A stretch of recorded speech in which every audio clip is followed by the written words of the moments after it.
Hello, hello, hello. How's it going, everybody? How you doing? Excuse me. It's a little dry.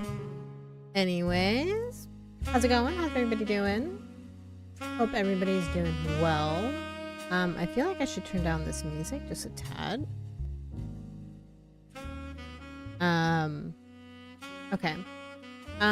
So today we are going to do the, I don't know if it's considered like an expansion or DLC but the super extended family of the Rootrees. So this is called ROOTTREEMANIA. We finished the main storyline and we're gonna figure out who all these people coming out the woodwork are. Are they really Rootrees? Okay, let's see. Previously, a reminder, that's nice. Notable events, let's see here. 6 pieces, the Roottree Rift, Clark Rafferty LaRue, 5 keys, ROOTTREEMANIA, and Anam. Let's see. Today is August 3rd, 1999. It has been 8 months since you helped Sam Madsen with the research necessary for her book. Sam was true to her word and paid you an incredibly large sum of money. She never mentioned you by name, however. So you've managed to keep a low profile. That's nice. The Rootrees, on the other hand, have not. Below is a summary of notable events since the book's release, so you can refresh your memory in full detail by searching online. Cool. So 6 pieces. That's Sam Madsen's book about Elias Roottree was released in February. It was a bestseller for a few months. At the time, Carl had not yet been replaced. Carl, original, or the last guy in charge, last president of the Roottree Candy Company. That's right. The Roottree Rift. In March, the Roottree Company stumbled publicly as they attempted to respond to the book's release, with multiple conflicting press releases and a clear lack of leadership. Clark Rafferty LaRue. Clark was announced as the permanent successor to Carl Roottree and welcomed Sam Madsen to the family officially. The company hired an outside legal group to handle the changes to the Clancid Trust. This included any other new questions of lineage. After 5 Ps. After this announcement, there was a rash. There was a rash of different people claiming to be Rootrees, mostly dismissed as opportunists and scammers. The highest profile of these, by a wide margin, was a rapper named Felix Fellows, who changed his moniker to 5 Ps. That's hilarious. As a publicity stunt, or as a publicity move at the same time. 5 Ps is the only notable person on the updated tree. Okay, got it. ROOTTREEMANIA. In another high-profile misstep, Miracle Roottree publicly and vehemently denied that 5 Ps was a Roottree. The Rootree's legal team then offered to do a DNA test to get 5 Ps to drop his claim, and in a moment that caught what seemed like the entire world by storm, the test proved he was a Roottree. Gasp. Suddenly, the world was obsessed with the Rootrees. Anonymum and Jane Doe Roottree. In July, an anonymous woman, who the press began to refer to as Anonymum, appeared in interviews with her face and voice disguised. She claimed that an affair with a Roottree led to the birth of her daughter, aka Jane Doe Roottree. If true, this would make her daughter yet another secret Roottree, and therefore entitled to a share of the Clancid Trust. Nobody knew it at the time, but this would turn out to be the last chapter in the ROOTTREEMANIA saga.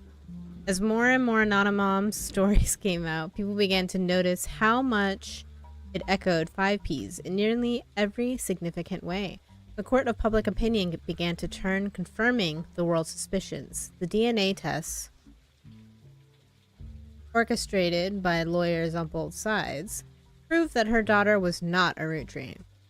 This final event caused public disappointment, smugness from doubters, and countless accusations of the entire ordeal being an elaborate hoax or attempt at fraud. Things got a bit ugly, and the fun of ROOTTREEMANIA seemed to disappear overnight. Now, a month later, it feels like a distant memory. Okay, so that's the update here. Where we're at, what things are looking like. And obviously we can go into more detail on all of these things, which we, of course, will have to do. Previously, this is a new investigation with a new focus after many months of newfound interest in the Rootrees. It is recommended you try to catch up with some of what happened last time. It wasn't that long ago. I think we're pretty good. Some web searches may yield, new or different results though. Okay. And some books and magazines from your previous investigation may be relevant to your new one.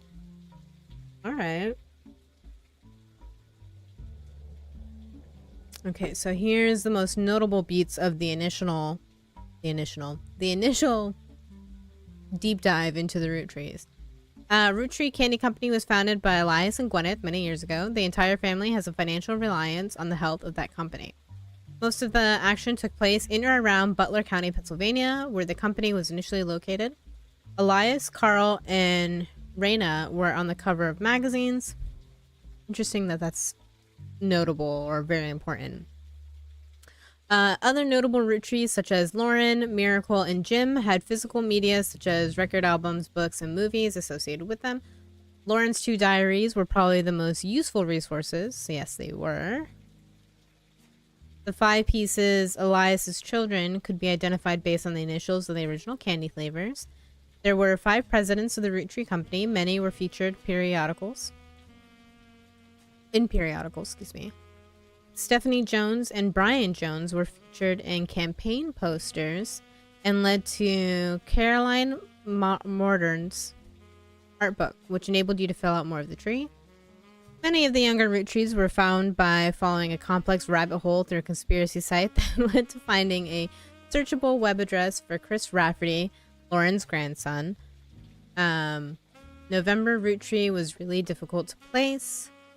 Her occupation could only be found via Brian Jones' company. Oh yeah, she's a dancer, if I remember correctly. Ronald and his brother Robert Roottree go by Ron and Robbie. Both worked on a TV show called Brother Trouble until Robbie embezzled money, that's right, and fled to Paris. Ron unsuccessfully tried to have Robbie removed from the Clanstead Trust. Sam and her father were cryptically mentioned in a book about historical letters. There were also a few dead ends and red herrings. Aloysius, is that how you say that? Herring Roottree, who claimed he was he went by Red, if I remember. He was a Roottree, but was not. Family Man, a book about Elias Roottree, turned out to be propaganda and not useful. Lauren's other books, historical romance novels, were not very useful on their own, though could lead to other information. Okay, interesting. Caroline Morton's sculptures were not useful. Alright, and this was Clark coming to the door. Okay, so we're up to speed.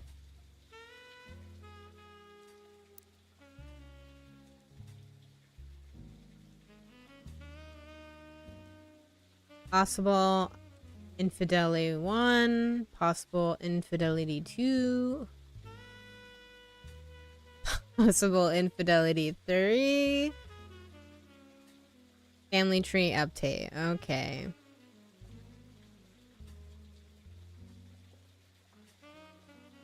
Gosh, so much still that needs to be found out. Okay. I guess let's get cracking.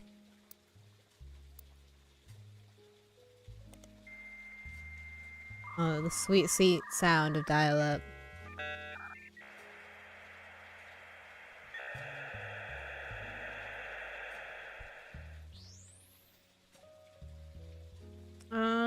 Bum bum bum. So I guess first we can look up. What was his name? 5 Ps? 5 Ps? What's his actual name? Felix Fellows. Okay, let's see.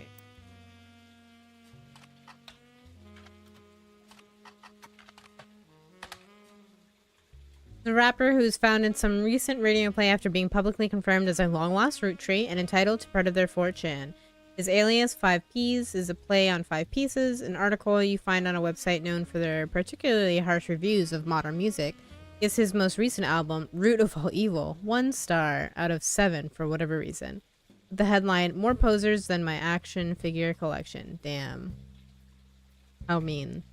The review mentions his real name is David, and he used to go by Dirty Davy, and the author rues the fact that his rebranding was a blatant marketing stunt at the expense of his mother's tragic past. He overdosed when he was 16. Apparently, only one of the songs on the album is new, and the others were simply rewritten to turn blatant references to sex, drugs, and violence into clumsy euphemism.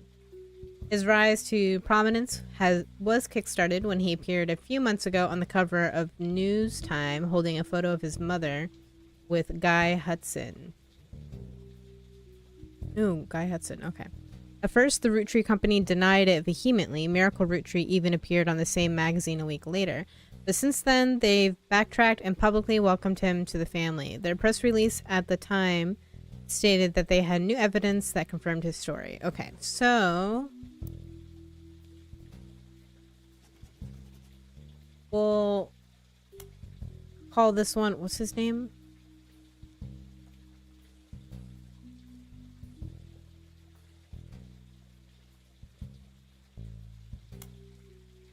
I guess I can write all his names here. We'll just write 5.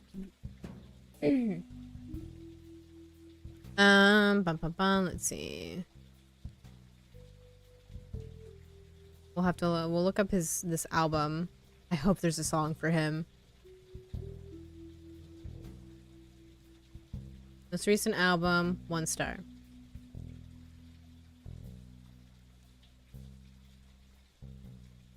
That's not important, but I want to look up that album. His real name used to go by the Dirty Davy.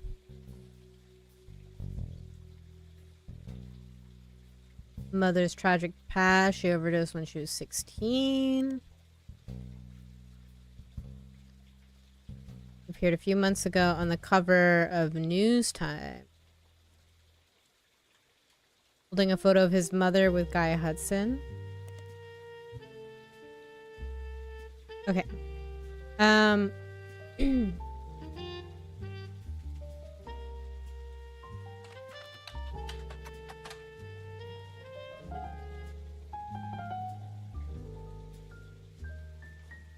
Fancy Flavors debacle. That's right. This guy, I couldn't remember who he was. I'm sure I could look at the board, right? He's over here somewhere. Guy. Okay, so he obviously cheated on Patricia.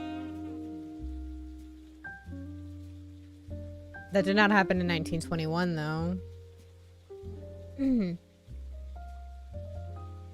This would have been probably either 1975. Yeah.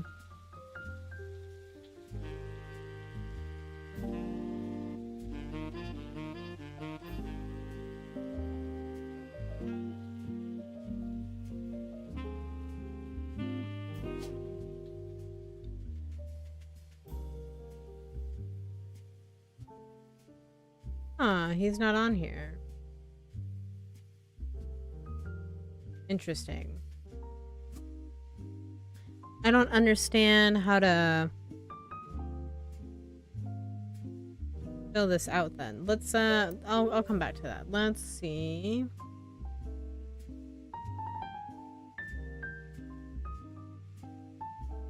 Night he died in a car crash. He was drunk or impaired in some way.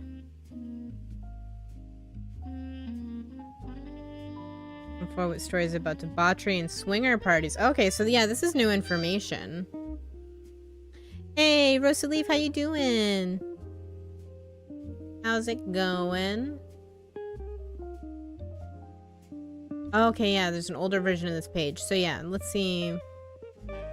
During ROOTTREEMANIA, he suddenly rose to prominence again after 5Ps appeared on the cover of a magazine holding a photo of him and his mother. Few people that existed adjacent to the company in the 70s have come forward with stories about debauchery and swingers parties. The guy liked to throw large holiday parties whenever he had an excuse, and they often got very out of hand.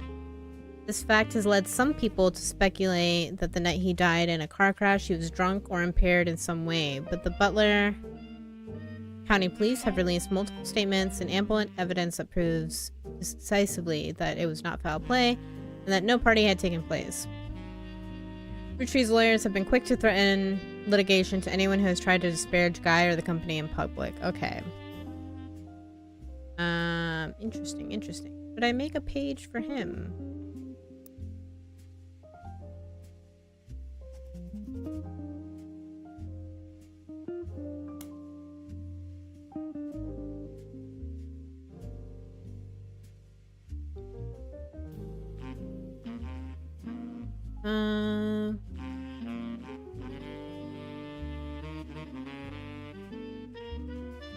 Stories about debauchery and swingers parties. Like to throw a large blah blah blah at that.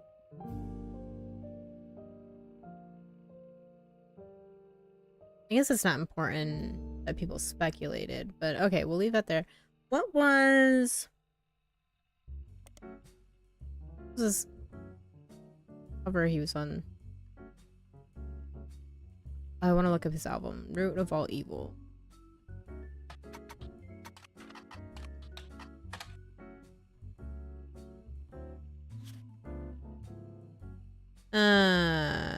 Its debut album. According to various sources, the album is mostly material that 5Ps recorded for his mixtapes before he became notable, but re-recorded with lyrical differences and professional production.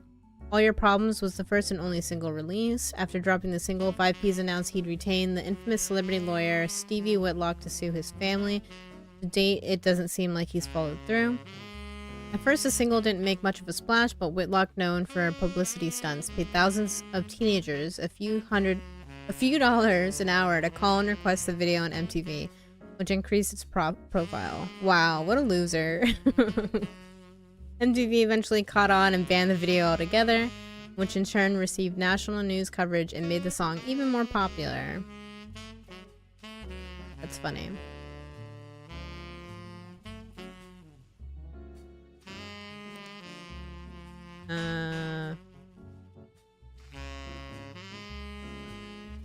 You retain infamous celebrity lawyer to sue his family.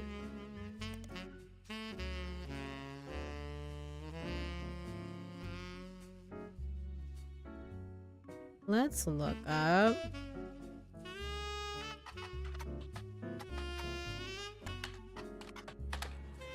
Yes. I think that we get to listen to it. This track is the only new song on the album. The subject matter of the song is the hypocrisy of those that claim money is evil. He points out that the only people who think money is evil are those that have it, those that can afford to not be greedy. In the song, 5Ps triumphantly talks about taking the Rootrees' wealth due to it being his birthright and giving it to those who need it most. Find a copy of the song on a suspicious-looking website and download it for your records. We're kind of dumb if it's on a suspicious website, but fine. Let's listen to it. Where is it?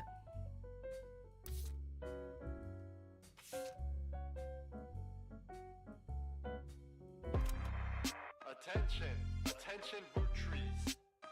This is 5Ps coming at you from the real world. You know, the place you ain't ever lived in. You say money is the root of all your problems. Root of all your problems. Y'all are hypocrites, sitting back in your massive estates, built from the cash that your ancestors gave you, acting like you somehow deserve it, based on your family's creations. But looky here, sonny, don't you come for our money, or you might burn bright in hellfire someday, like that Madsen chick. And her two dads. My pappy's cleansing trust should keep you away. Yo, it's disturbing, catching a sermon from a geezer who's never known hurt, but blurts out these claims that somehow we're sinners cause we didn't earn it. When all of your worth it came free with your name, you expect me to treat your lectures on greed as some expert creed from he without blame. How about instead I turn my other cheeks and spread them? When you give me a kiss, you'll know just where to aim.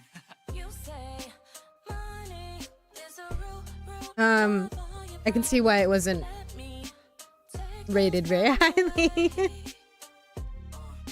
Whoever calls dollars the root of all evil, just trying to make small pursuits of real people. You silver spoon feeds you the world's purest treacle, while real world folks burning spoons for the needle. So once more with passion, tell this poor tragic orphan how your mansions and Porsches are actually horrible. How I'm better off penniless, grasping for morsels. How wanting my share, That's actually extortion with your candy ass name, synonymous with sweets. Oh, you wanna call me classless? I'm gangster from Portland, but I play that game. I came up on the streets, the only streets you reppin' are Park Place and Boardwalk.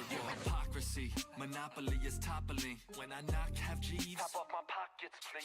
Cause the same God that got to steal my mom from me is what he wants, right? For you to live in poverty. And if you're suddenly not eager to unhand that fortune, that's unfortunate. I guess I'm gonna have to take my portion, and I'll do it all legally. Class action, courtrooms, decorum. I'm way past your fancy ass dormant. You say money is a root of all your problems. Let me take those problems away. Bring the choir in. You say Is the knocking part of the song, or is there somebody knocking on my door? all your problems. Let me take those problems away. You say money is a root of all your problems. Let me take Okay. those problems away. Whoever calls dollars the root of all evil, just trying to make small pursuits of real people. You silver spoon feeds you the world's purest treacle, while real world folks burning spoons for the needle. Whoever calls dollars the root of all evil, just trying to make small pursuits of real people. You silver spoon feeds you the world's purest treacle, while real world folks burning. That was something. Where's my notebook? There's my notebook. Okay. Okay, so let's look up this lawyer, Stevie Whitlock.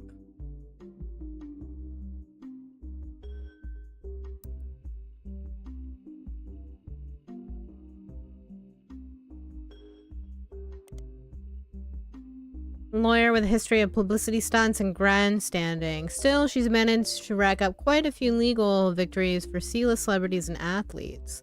She became famous in the mid-1980s after successfully suing a multinational sandwich company whose 12-inch subs were actually an average of 11.5 inches long. Stevie argued that since the company sold 1 billion sandwiches per year, that was enough missing sandwich to make a sub long enough to span from New York to Los Angeles. The jury awarded her a paltry $5,000, but the news coverage of her crusade turned out to be priceless. None of this is related to the Rootrees. Okay, cool. News time.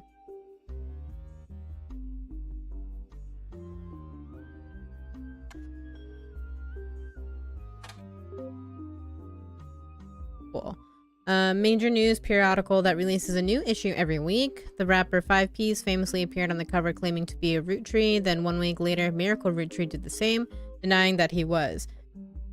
Because of this high-profile back-to-back discourse right before the start of ROOTTREEMANIA, they appeared to be the de facto publication to get news about the ongoing Root Tree saga. They reported record subscriber numbers during this time, which lasted until the end of ROOTTREEMANIA, when the world generally stopped paying much attention, and they went back to reporting on more traditional news. Okay, so let's see here. Oh, we still have all these old magazines to go through too. Let's see. Zoom 5 Piece.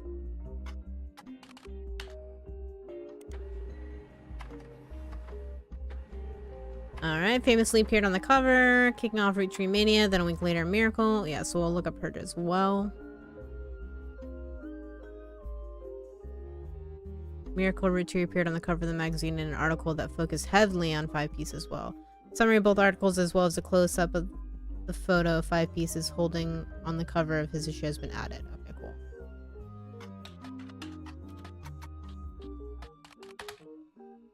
Appeared on the cover, denying, yeah, the article. Okay, we already have it.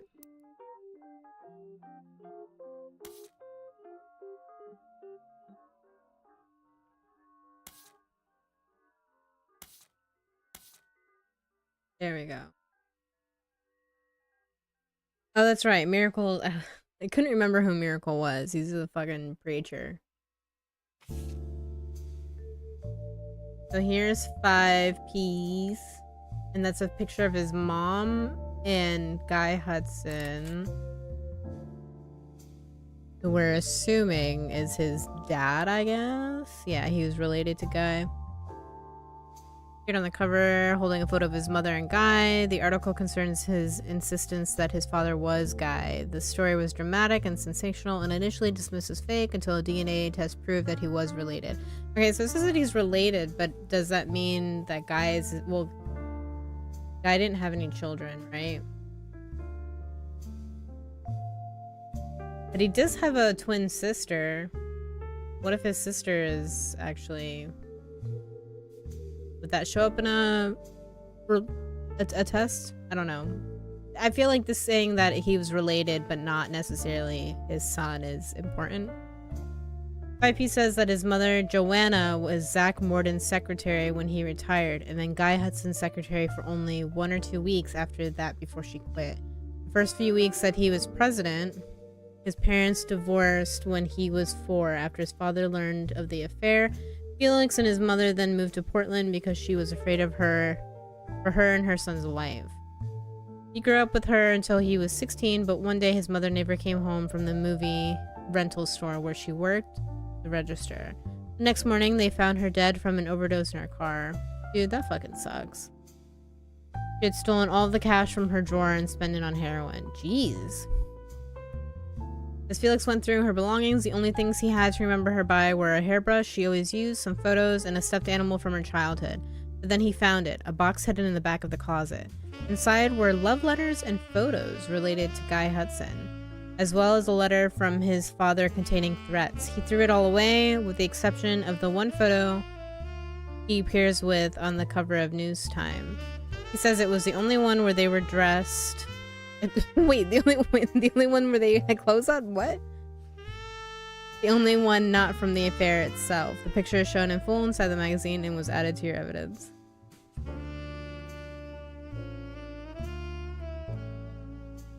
Oh, because Guy made like he had like swinger parties and stuff. Okay.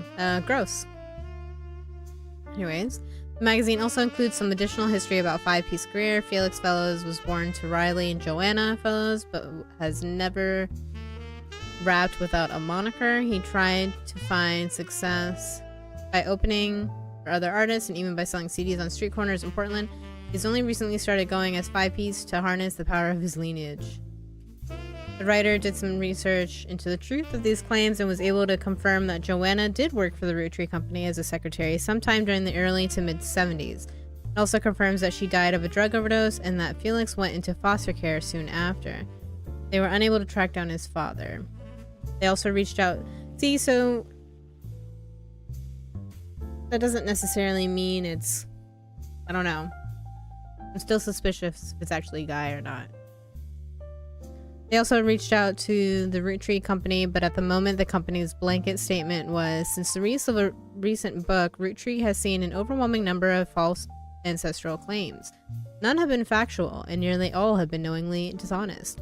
We encourage individuals to reach out to us in an official capacity, as opposed to attempting to use our name in the media for publicity. Okay. And we have this one.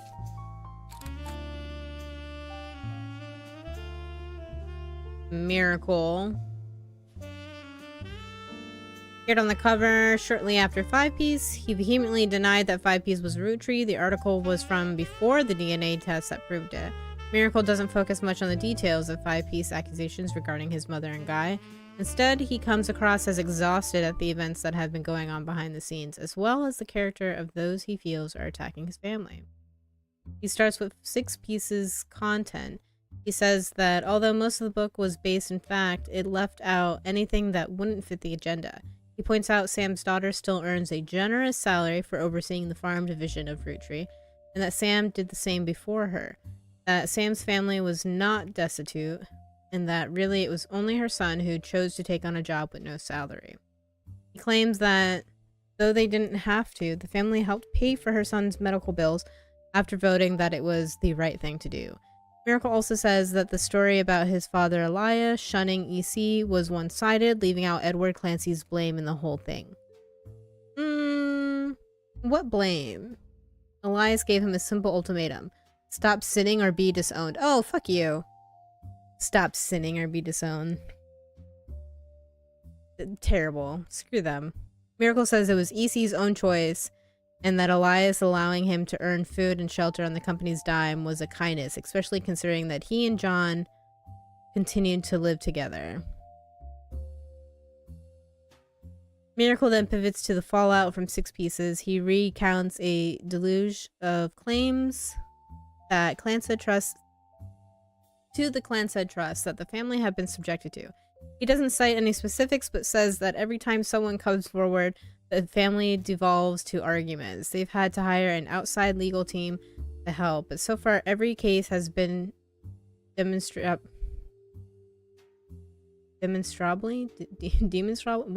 laughably false, whatever.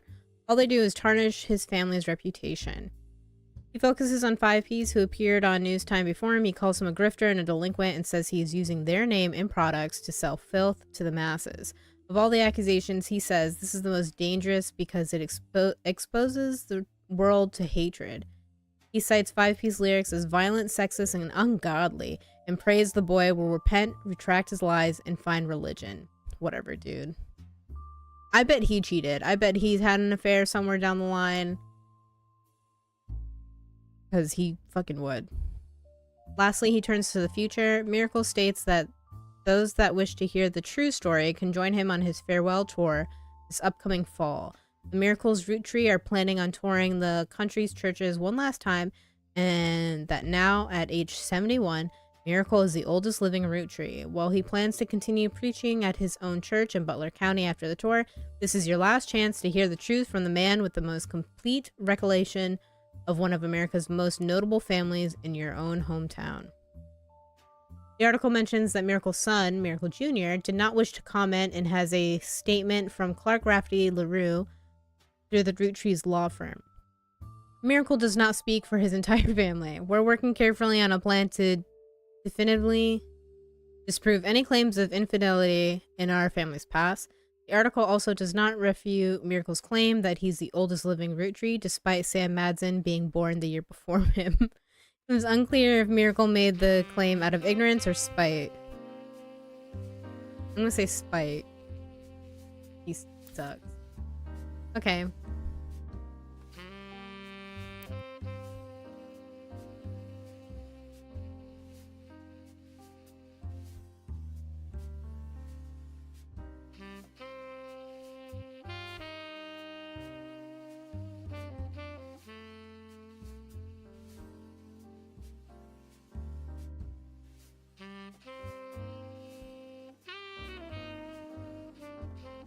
I'm gonna assume that this is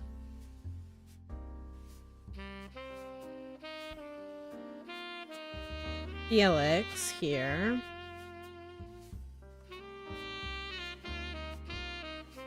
Hold on, I can't put... Oh, I guess musician would be his...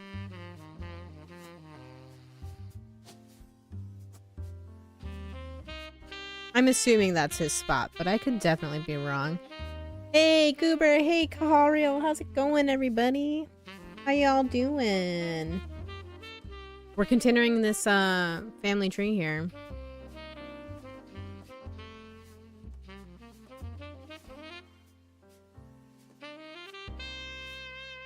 I'm not under... Oh, I wonder if this... Ah. Okay, so this is Guy. I think. Dude, did he really cheat 3 different times?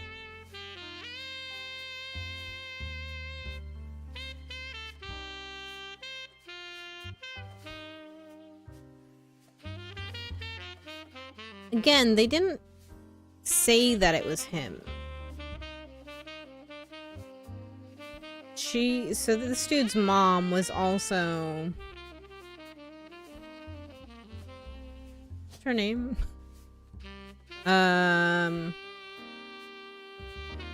Will this mystery ever end? I hope so. We'll see. Hopefully we can figure it all out today. Who was I looking for? His mom.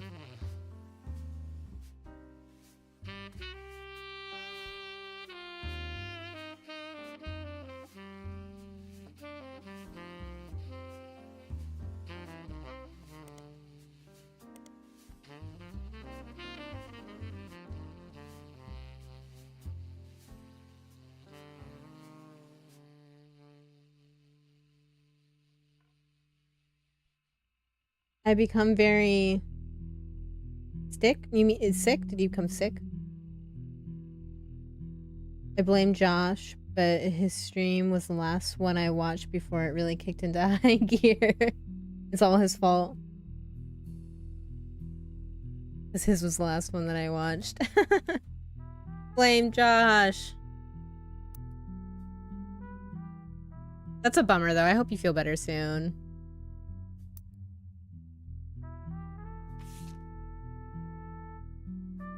Let's see. What was his mom? Joanna.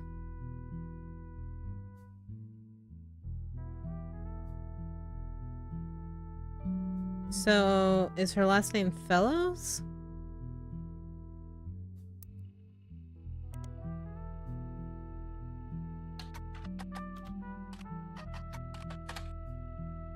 Is that not his real last name?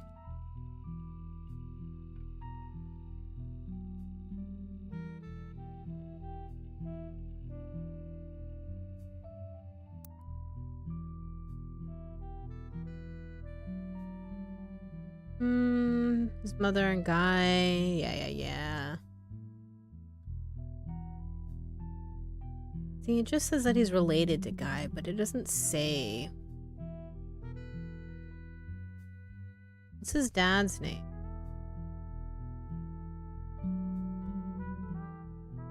Only 1 or 2 weeks after his parents' divorce, when he was 4, after his father learned of the affair, Felix and his mother then moved to Portland.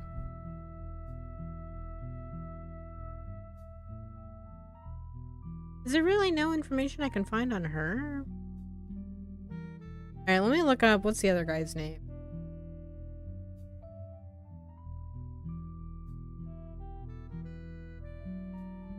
Zach.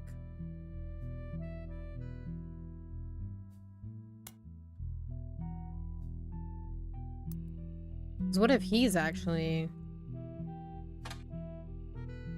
Okay, or not. Imagine thinking this game out. Where do you even start? Dude, I have no idea. I'm barely keeping up. I can't imagine planning everything.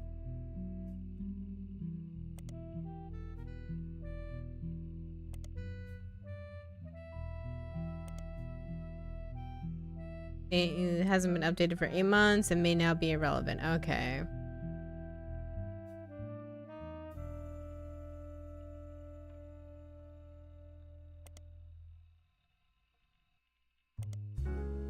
Oh, was that dude in this magazine though? Oh, fuck. What's his name? I keep forgetting everybody's name. Felix.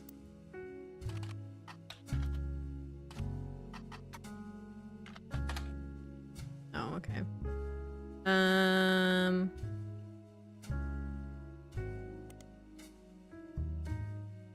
Alright, it's popular and attractive enough that even though his music is not targeted towards teen girls, they seem to be paying attention anyways. While he hasn't done any interviews with the magazine, they've listed him amongst the hunky hotties. Ew, I don't like that. For the past few months with small bios that tell you various facts about him. This includes his real name, David, his birthday, February 9th, 1977. Okay, so we have him on the right spot, right? Yeah. His star sign, oh, he's an Aquarius. And where he grew up. The letter to the editor also claims that it's not possible that he was born, as he claimed on a song called 17 magazine that he turned 17 in 1992. Huh. The editor responds with the statement that they've reached out to his agent to ask about the song and were told it wasn't performed by 5 Piece and that they shouldn't print rumors. Well, let's look up this song.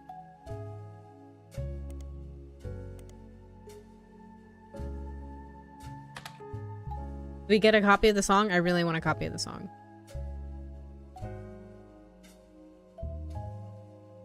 Yeah, it was Hunky Hotties. I know, I'm pretty sweet. I just hate how it sounds. I don't know. Hunky Hotties, it just sounds... I don't know. It bothers me. It makes me uncomfortable. 17 Magazine, sometimes referred to as 17 Magazine, is the title of an unreleased and controversial song by Dirty Davy. There's mentions of it on a few sites claiming that it was on the first release of his first mixtape but was removed. There's no audio or visual. Damn. Really wanted to hear it. Of it existing, but there are independent accounts from people who have claimed to have heard it, and they do generally line up. According to their recollection, it was about many different loosely connected occurrences of the number 17, mostly violent. The intro states it was written on Davy's 17th birthday and involved a fictional but glorified series of murders at a fashion show for a teenage magazine with a similar name to the song title.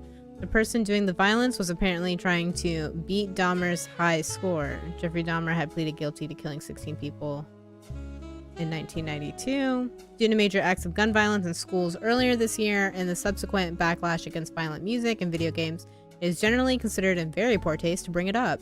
Most of the people that enjoy mentioning it online are either trolls trying to shock people or come from the morbidly curious corners of the internet. Okay, let's look up his other name.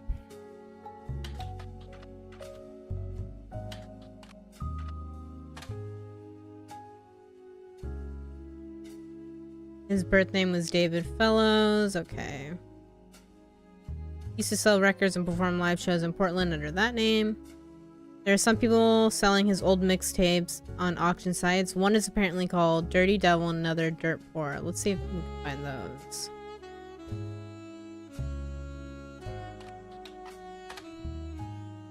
First mixtape in the early 90s.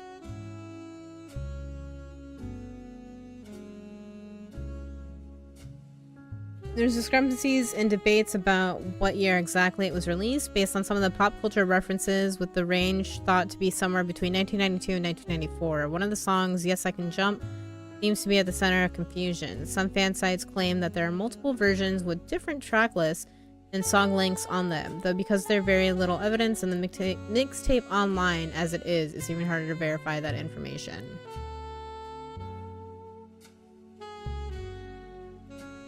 Whatever you do, don't search Goober Hero? I don't know. Now I feel like I gotta search.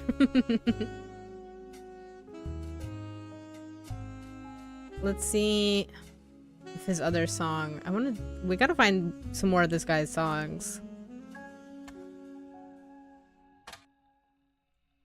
Song on his mixtape. It seems to be the only song that didn't make it onto his studio album that people thought should have. In it, he references a popular movie from 1992 called White Man Can't Jump.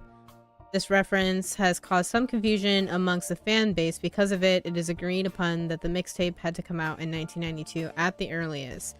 But others point out that Fellows references seeing the movie on his 17th birthday. This would have been in 1994.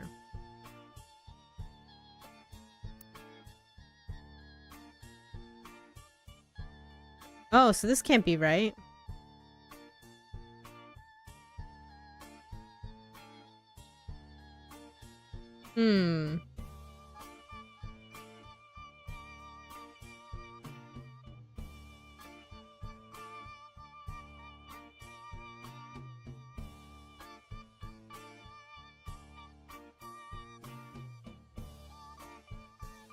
And this is only from 1975 to 1982.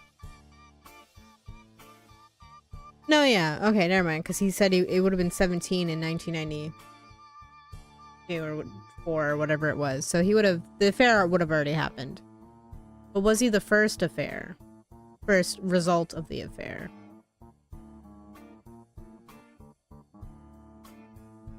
I don't know. But I should probably have this information saved some. 17th birthday would have been 1994. Some take this to mean that the album had to have been released in 1994 at the earliest. Others claim that he was likely just trying to make himself sound older, since in response to some of the more questionable lyrics, he has stated multiple times that he was just a dumb kid when it was released.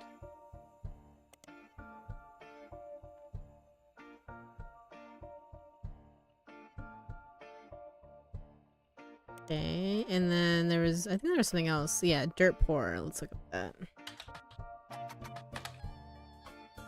Mixtape released in 1996. There's a lot of online discourse from people who like to point out that in one of the songs, Felix includes someone that would be revealed to be his own distant cousin, Raina, in a list of attractive women. Ew.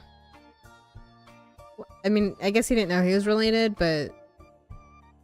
Ugh. The lyrics to one of the songs, Heat, mentions a few different prominent female actresses, models, and musicians from the 90s and provides a crude pun or line about what fellows felt about them. When it re-released in 1989, much of the rhetoric was toned down to be less overtly profane, and the line referencing Raina was clumsily replaced by Dana, a reference to a character from the X-Files. Scully is the best, so she should have been there originally. Let's see if this song exists. I guess that's too vague. Okay, well... Where was the... Okay, here. It has his birthday here, 1977. Did I save that?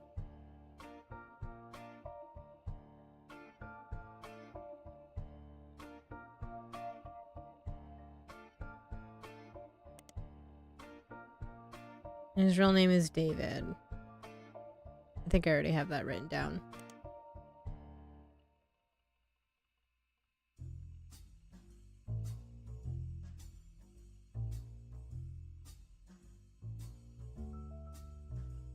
So, when was this dude born?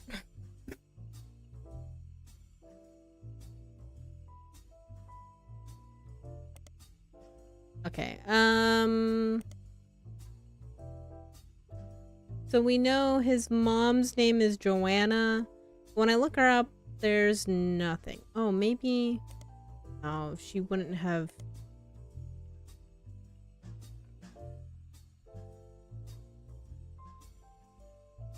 She wouldn't... There... I was like, oh, maybe she... There's something about her in the Butler County Times. But she lived in Portland. So I don't have a newspaper for Portland.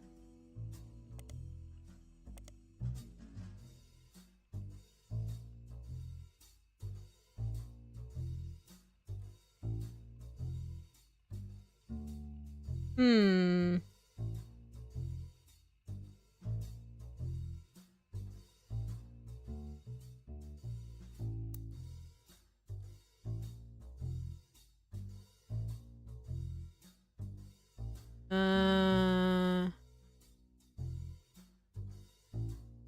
Okay. I don't know. I find it hard to believe that Guy is his dad. When she was only the secretary for him for 1 or 2 weeks. And when was he president? I hate that I gotta figure out, like, timelines here.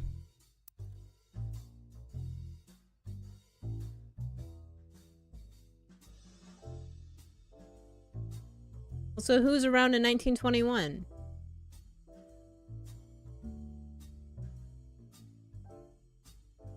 That one of these people?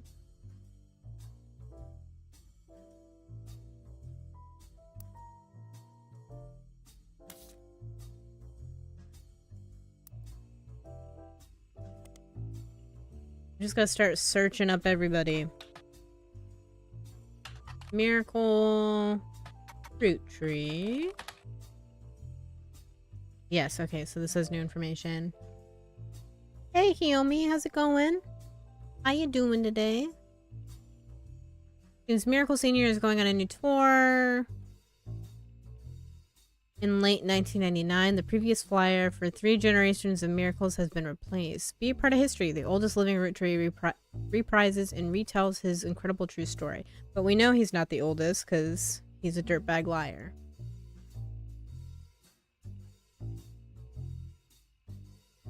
I think that's the newest information. He's now in his 70s and his age is beginning to make life on the road more difficult, so consider this your last chance to see him in town near you before he settles back down in Pennsylvania. In his intimate evening, Miracle will reminisce about his famous history. He'll discuss his family's saints and sinners and provide a unique perspective on one of the most notable families in the United States today. Learn what originally drove him away from his fortune and into the arms of religion. And learn how his life has become more wealthy in spirit than it ever could have from his inheritance. Dude is full of BS. He's like a mega church. He's the righteous gemstones of church people. Doing well playing Stardew. My ostrich egg hatched. Nice. Ours hatched the other day, yeah. I was so excited. I love that little dude. They're so freaking cute. I am doing well. It's been good today. I don't believe that for a second. Right? Yeah, this dude's full of BS. Like I said, he's like the righteous gemstones. Except not as charismatic.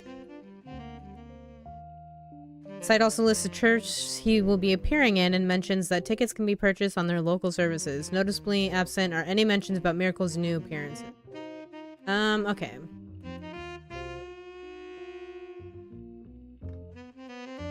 What about his kid?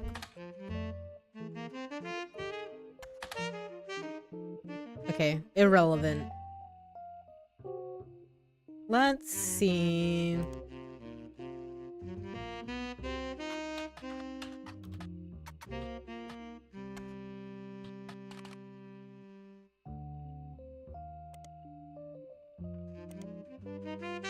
Old. We already have this article.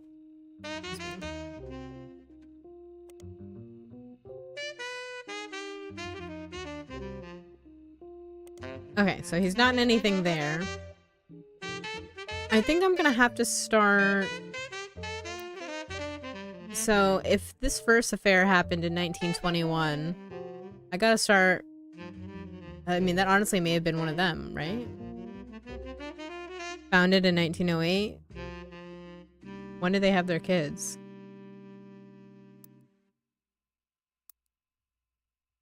Let's see, Elias.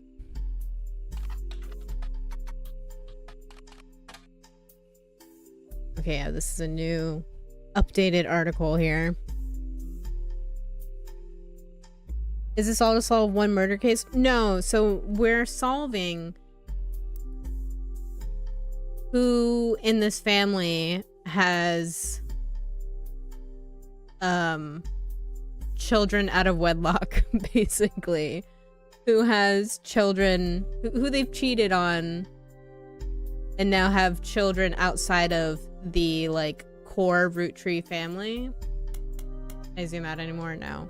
So when we finished the main storyline, right? We figured out that, who was it? This girl here, Samantha. She was like out of the inheritance because of her dad being disowned because he was gay, right? So she like took the family to court so that she could, you know, I don't know, gets what is deserved for her and her family. But because of that, it became like such a big loss. Well, her coming out and writing a book about her dad being disowned for being gay, even though he's one of the main children, right? That's him.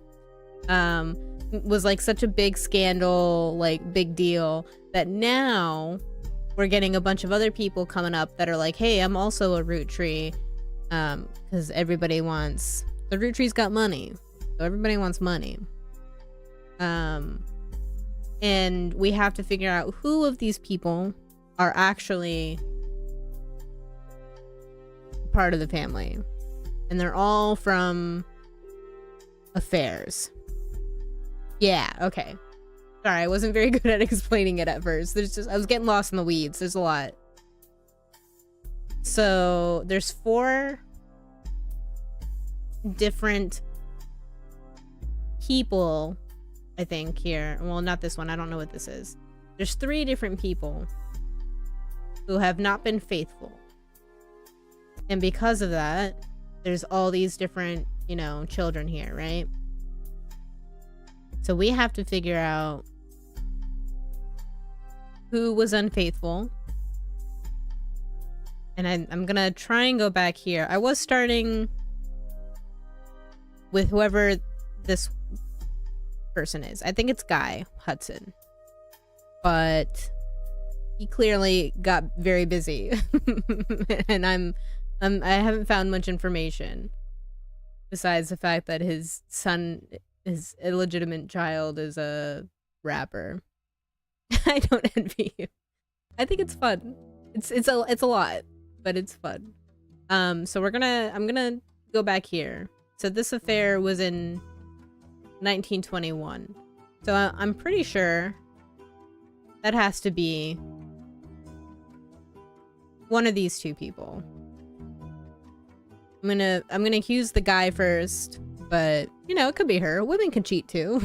So we'll find out. Oh yes, I love the music. The music is very good. Yeah. Company was founded in 1908, so like 12 years later, someone had an affair. I think it's Elias, but it could be, like I said, it could be Gwyneth. Women can also be cheaters. Let's see. They were never really celebrities, but the general public's perception of them as classic faces associated with the Root Tree Candy Company had always been in somewhat high regards. This was Elias's intention as a family man with his family brand. Since 6 Pieces, the candy company has placed much less of an emphasis on Elias as a historical brand-connected figure. But there have also been those who have argued that it was his right to decide how to split his inheritance and that he did nothing wrong. This has led to some heated television exchanges and countless op-eds. The first Anderson Maple Farm only used to be a popular tourist attraction during the summer months when it had special tours. However, it has since been an explosion of off-season business as some religious and political groups decided to visit to show support for Elias and Gwyneth's traditional values and financial rights. This rise in support was in turn followed by pickets from gay rights activists when some particularly inflammatory organizations made their pilgrimage. Amongst all this conflict, the farm has since shut down, seemingly indefinitely. The website says check back later, but has no date listed. Wow. The quotes from Bess Williams' book appear to have been taken down. Who's Bess Williams? Was an author in the late 1800s. Lived just outside Miami and died tragically young in a major hurricane that struck in the area in 1926. Bess has a minor history with the Rootrees. Her only notable book, Family Man, is widely considered blatant propaganda about Elias Roottree. It had been all but forgotten until recently when it was re-released during the height of ROOTTREEMANIA. There's a site dedicated to hurricane statistics that also mention Bess Williams. The Bocadoro Library, not far from where she lived, was partially destroyed in the hurricane. When they rebuilt, they named the nonfiction section after her. The library was expanded again in 1950 and then closed in 1963 when multiple larger libraries opened in the surrounding area that made it redundant. Okay. So if she wrote a book, Family Man, Nope. I guess I didn't copy it. What was her name? Bess Williams?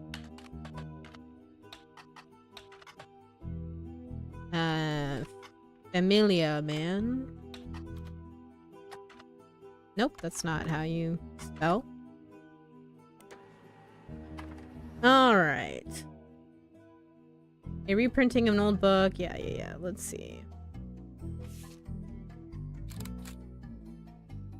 The Rootree Legacy.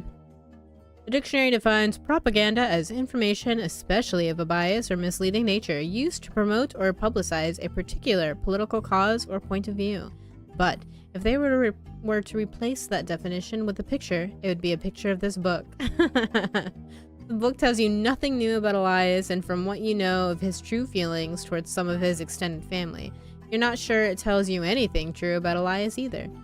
The reissue of this book was so lazy that they reused the famous photo of Elias from Business Watch, whose copyright had expired. The best thing it has going for it is that it's only 85 pages long.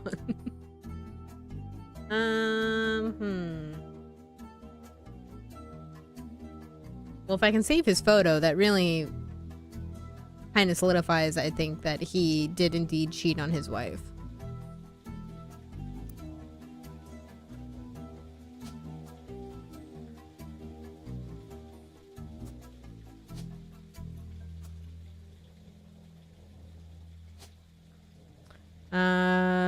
President, right?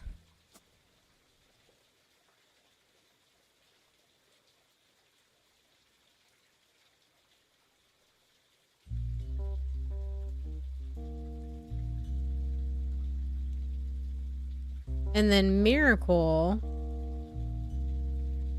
is here, and if we are right that Miracle is indeed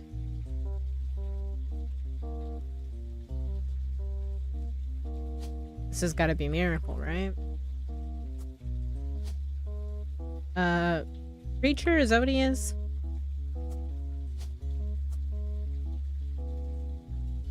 I don't know if they're correct because I need 4 correct to lock in, so I don't know. This game was made by 2 people? That's wild. Kudos to them. This is such a massive, like, thing to take on.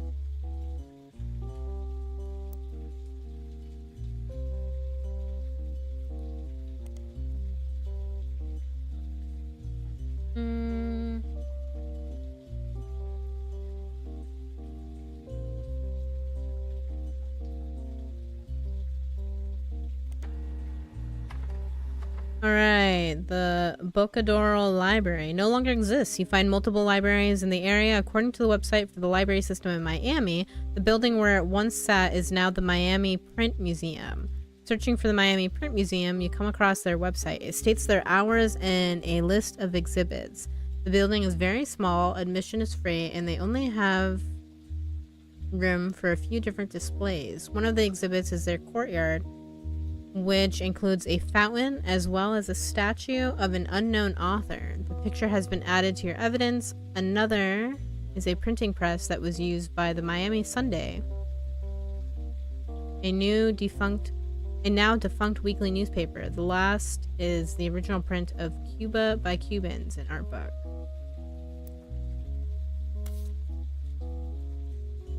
Didn't we just get some information? Where is it?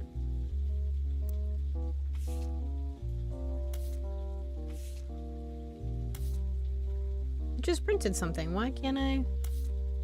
Oh, okay. This is a statue in front of the Miami Print Museum, formerly Bocadoro Library, north of Miami.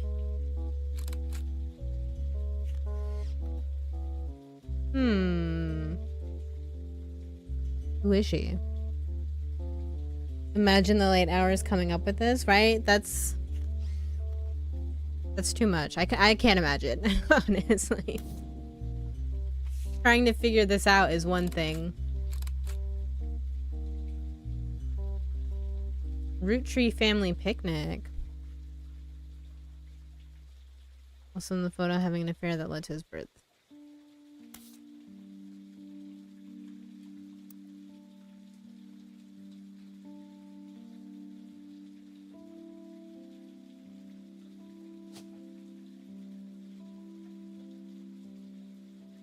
Joanna.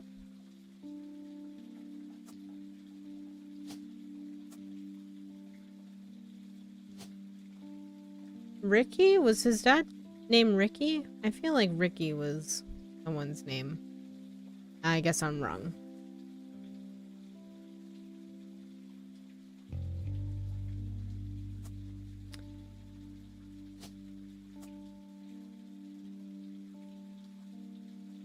What was his? He was president.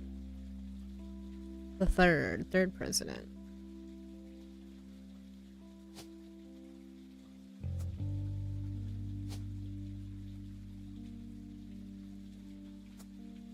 And she was a cashier.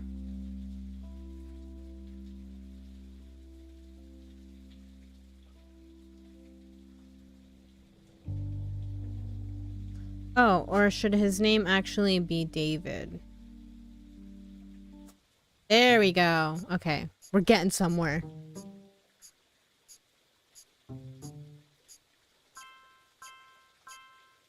Look at all them cheaters.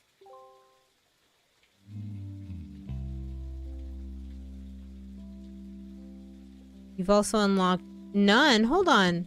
This isn't correct? Is that not his mom? Has Clark reached out to you? Well, let me give you a short history lesson about the last few months of my life. 3 different people contacted me, claiming that somewhere in their history, they might be Rootrees. First, that young man, the rapper. I ignored that one. He seemed dubious. But then I saw the news. Why? Because he's a rapper? You have something against rap music? I felt terrible. So I began helping the others. Because my doubts with Felix were so misfounded, I ended up putting too much faith in the second person that approached me. I went to the media prematurely. I admit my mistake there. But the third person who contacted me also had a credible case. Before I could help, the company got to them somehow. The fact that the family silenced them doesn't seem to fill me with hope when it comes to Clark's intentions. But you're making progress based on the leads he gave you. It's really hard for me to get a read on him. I'll let you handle it. I've sent you the case I've been working on, and some company records I managed to track down. The records are quite dense, but hopefully they're useful. Good luck. I just realized that is his mom, but I need to figure out what her maiden name was.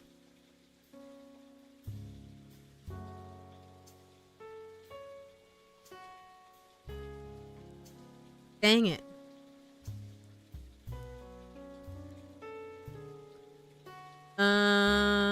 Okay. Dude, this guy got busy. He cheated a ton.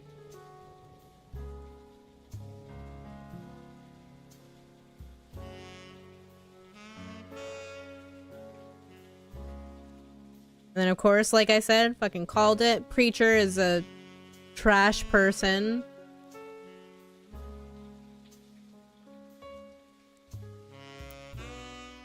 Alright, let's see. Who's this? Who are you people? Photo was given to you by Sam. A woman named Regina Clementine came to her and claimed that her husband has confessed he thinks he's a root tree. The details of this case can be found in your evidence. Stuart is the older boy wearing a vest. The woman in the photo is Mary Beth Clementine, a singer who may have had an affair with Miracle.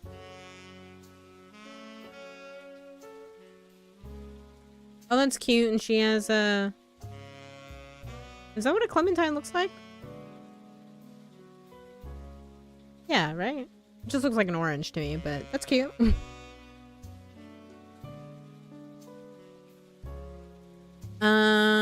Okay.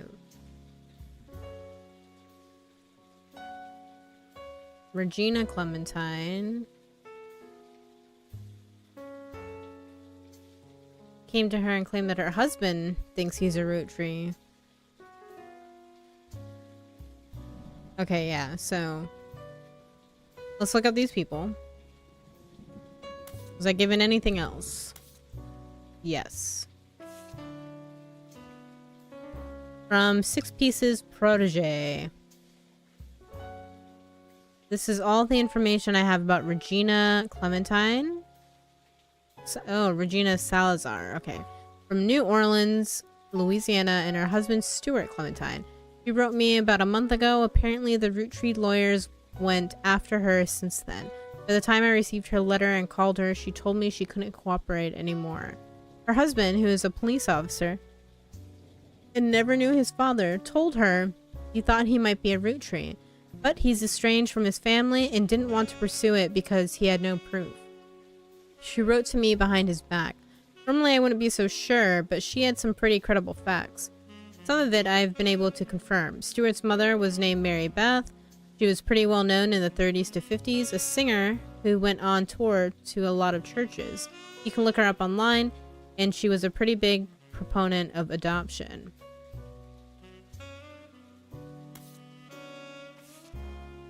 Alright, you're given some... Oh, this is so many papers. Okay. Before I get into that, let me look here.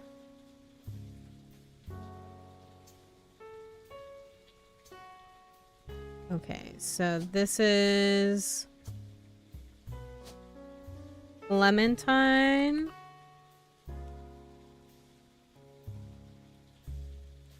Oh, what?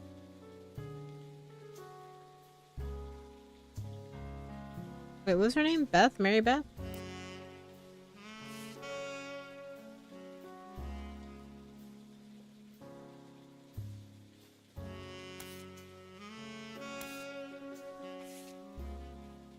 Mary Beth Clementine.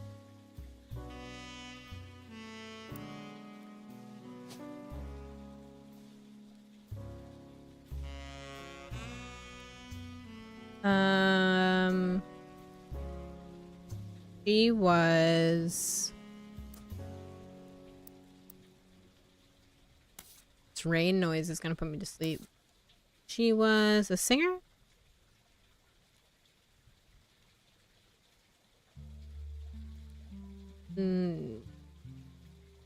Yes. Musician.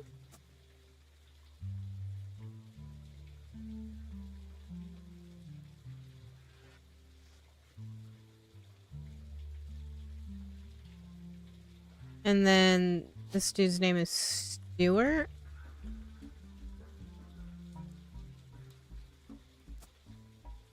He's a copper.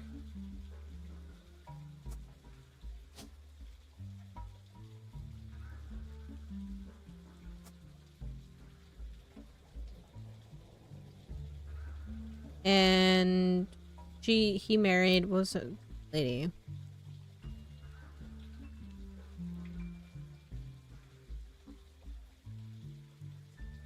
Regina Salazar.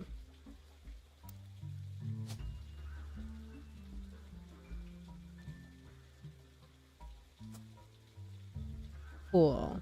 And then there's also a picture of another boy. Here, right? This little guy.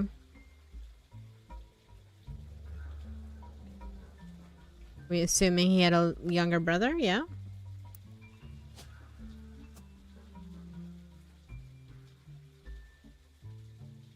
Cool.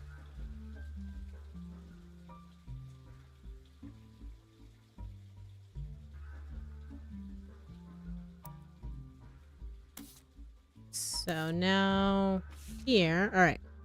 You're given some partial staff records to cross-reference with Sam. These records are based on old tax mailing information and only detail the employees that work directly for Rootree or in their corporate office.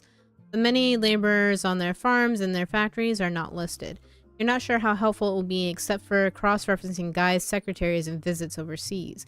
Spider searching people just because they are listed in these books will likely be very time-consuming and a waste of your time. Okay, cool, thanks. Not like I'm not limited here. Leadership, Zach. Yeah, we don't need that. Office staff. There's so many people. Major expensive, none.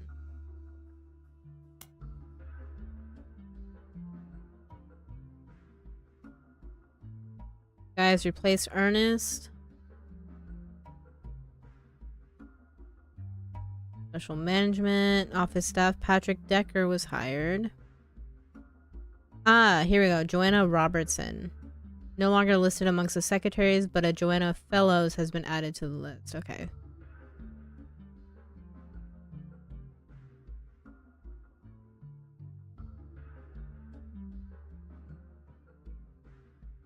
Quite a few secretaries. I guess we could look up any of these.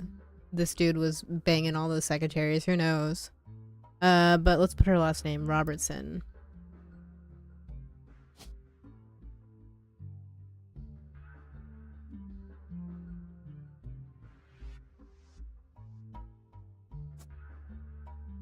Cool.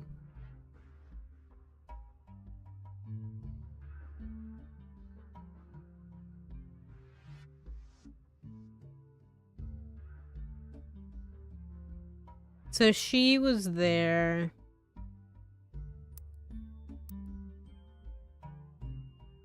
'76 and '77, and then we also have Christine Barrow. Let's look her up.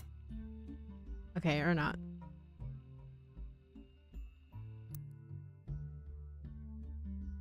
Beth Knox.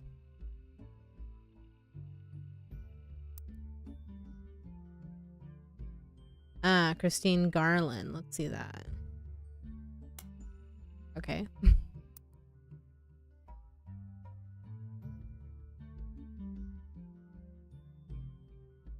When blah blah blah blah blah.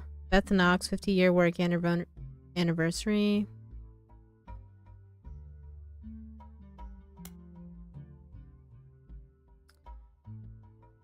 Guy replaces. Okay, so this is still Guy.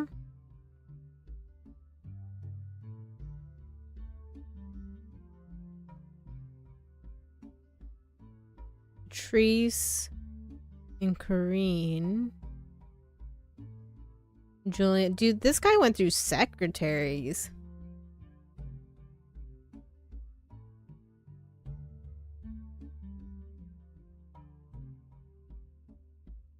I guess we gotta look them all up.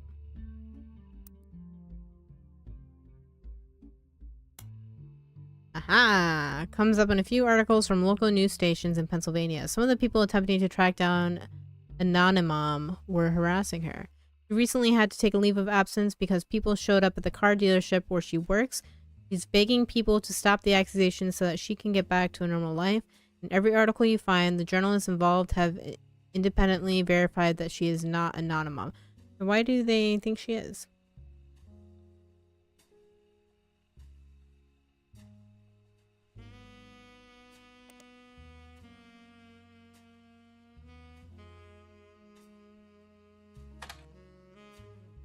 So it appears she lives beyond the Butler County limits. After she was named in a national tabloid, people have come to her place of work and have accused her of being Anonymom. The article explains that it is impossible because her only child is still in middle school. Unless her son's gestation period was approximately 10 years, it doesn't appear that Corrine could have been involved in any of the potential affairs on your tree.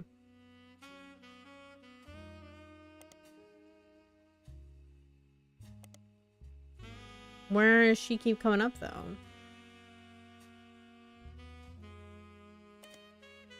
Okay.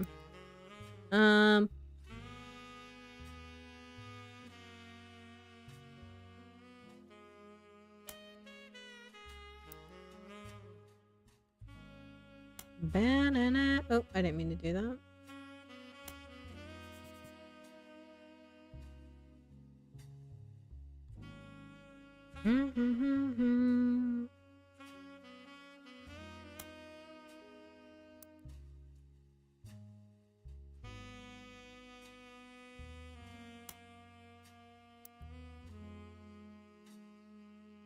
Ba-da-dum. Alright, so none of them are important, I guess. Just woke up and realized I'd fallen asleep watching. Oh, I'm gonna dip out. I'm gonna actually try to sleep. Yes, go get some sleep, please. Thanks for the relaxing stream. You're most welcome. Thanks for stopping by. Go get some real sleep, though. Some good quality sleep.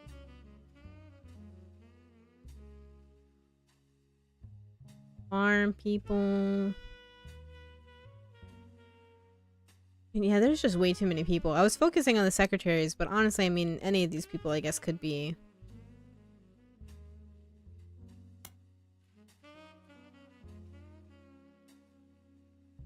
Many new employees didn't tend to stick around very long.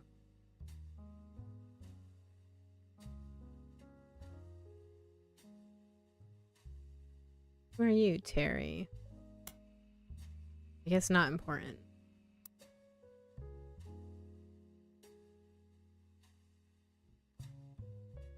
Green, Beatrice no longer there. Linda. I already looked. No, this must be new people.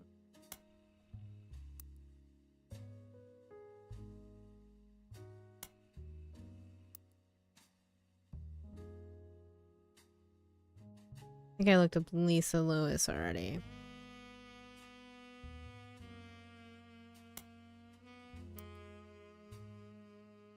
Da-da-da. Okay, and then this is when Guy died. And now we have a different president. So, well, if he's dead, he can't be cheating anymore.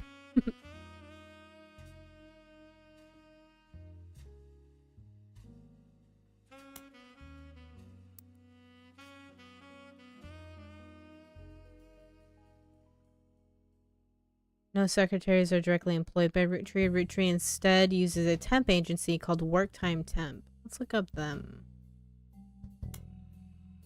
Company with many offices all over the United States. The Rootree Candy Company is listed on their site as one of their companies they do business with, though it's far from the only one you recognize. As far as you can tell, there's no connection. Okay. So then I guess we can focus on Clementine, right?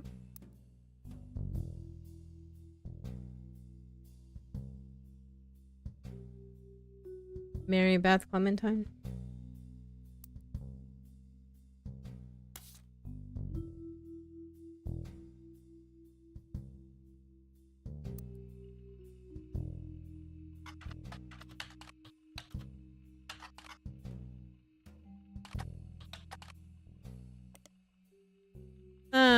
Singer, most popular in the years between 1942 and 1959. She traveled around the country performing at churches. Her repertoire was a mix of religious and popular songs, and although she recorded a few records, they seemed to be lost to time. The only one you find mentioned was a cover of He's Got the Whole World in His Hands, released under the label New Edison. The only thing Mary Beth was known for was her adoptions. She's listed as on many sites that mention adoption and the history of adoption. She adopted 2 children in the late 1940s, Stuart and Mark.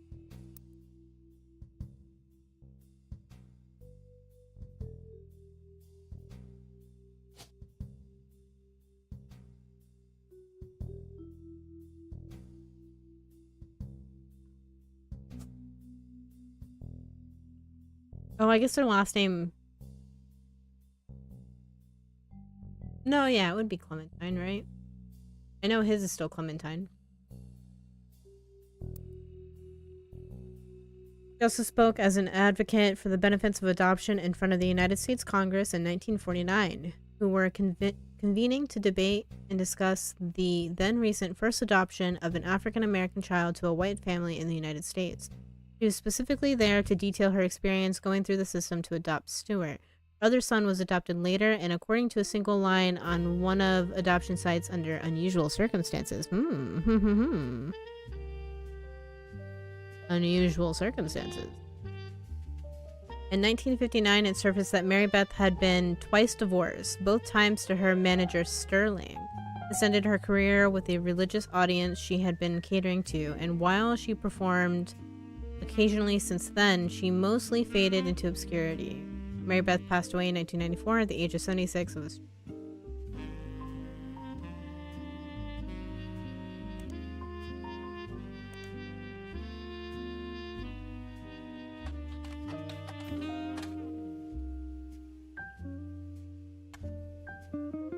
Oh, well.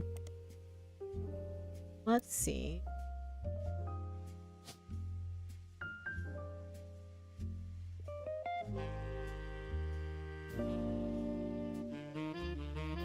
Sterling. Okay.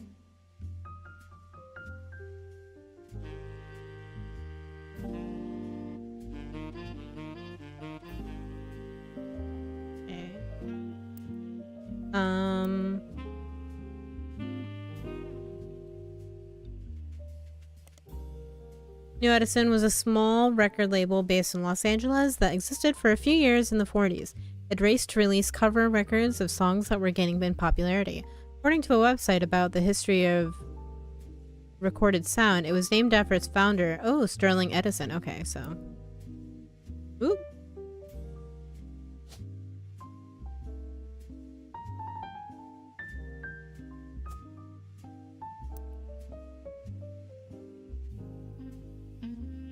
His biggest claim to fame is being sued by the estate of Thomas Edison in Edison Records versus Edsel. First record labels named after Thomas Edison. The history of the company seems very unimportant, except for potentially a lawsuit. A website about lawsuits mentions this is a fun case because the name of the lawsuit was actually the biggest problem for the person being sued. A record producer who called himself Edison was immediately outed as not actually being named Edison. Edsel was a German last name, and at the time of the founding of the company, the US was at war with Germany. The company's founder immediately settled to try to get the case to go away, but the damage was done. So...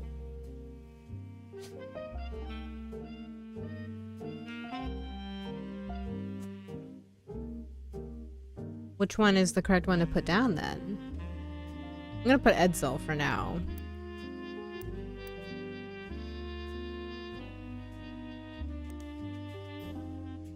You can also find few references to New Edison and Mary Beth Clementine on sites about old records. One collector says that the Holy Grail is a re-release of the Old Rugged Cross and says that the first edition was originally published before she legally changed her name. Ooh, legally changed her name. What did she change her name from, to? No, from. I'm assuming she changed it to Clementine. Another site claims that the police had to be called to New Edison Records after its owner Sterling Edison got in a physical altercation in public leading to a divorce. There are no cited sources or evidence on the site's content. Seems user submitted. There's an email address at the bottom and the phrase "send me your stories about old Hollywood" and I'll add them to the page. Okay, so let's look up, see if we can find this song. Popular hymn that has been covered by many, many artists. Oh, okay.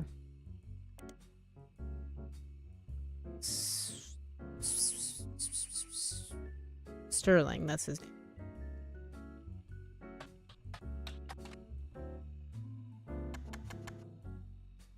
Oh my god. Sterling, I guess we'll type in Edison first.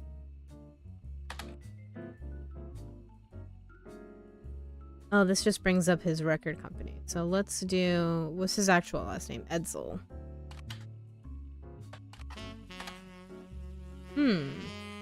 Nothing.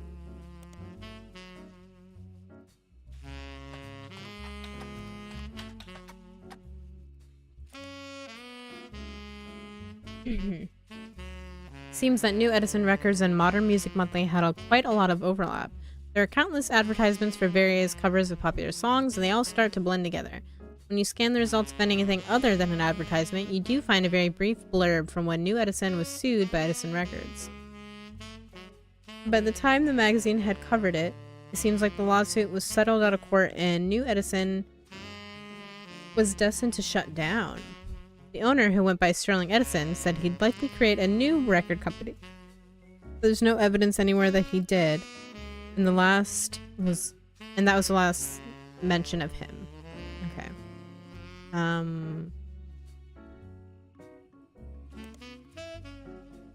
just look him up in every...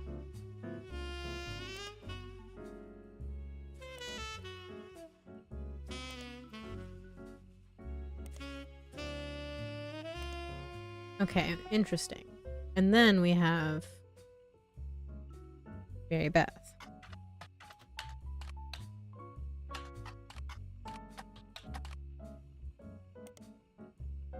Reviewed and advertised many times in Modern Music Monthly, but the most popular recording was the release. Yeah, he's got the whole world in his hand. A very positive review of her cover, and the writer complimented her voice and the tone of her guitar. The review had nothing to say about Mary Beth herself, so it's not of much use to your investigation. There were also some other Mary Beth Clementine releases. Yeah. Okay.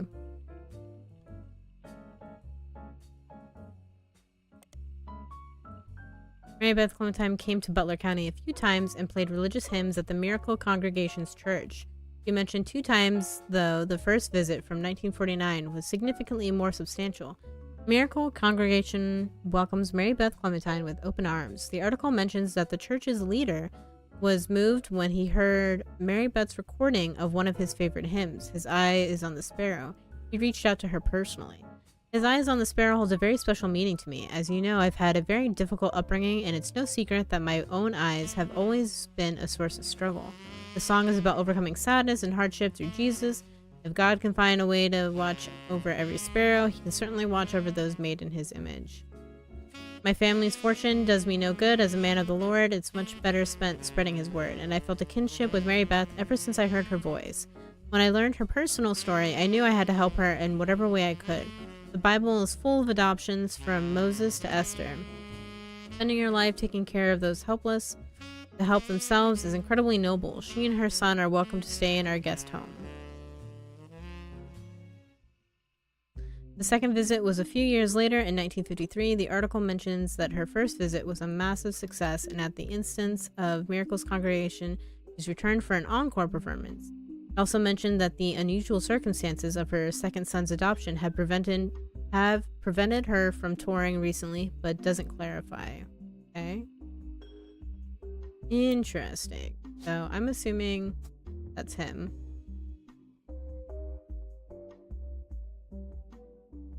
Or I guess it could be Miracle. I don't think it's Miracle. Now I guess we'll look up the kits.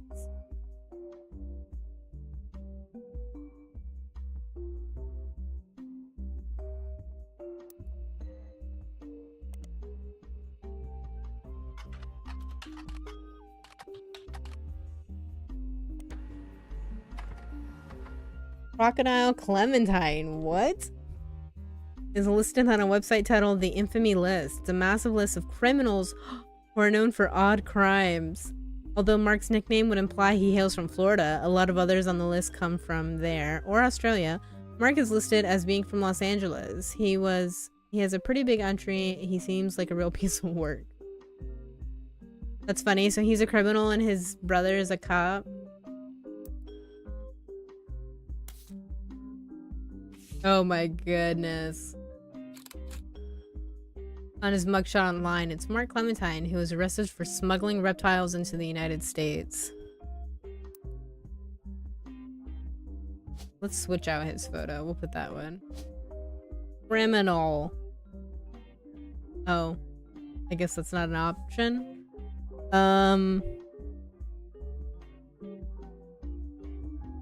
Is there something equivalent to criminal?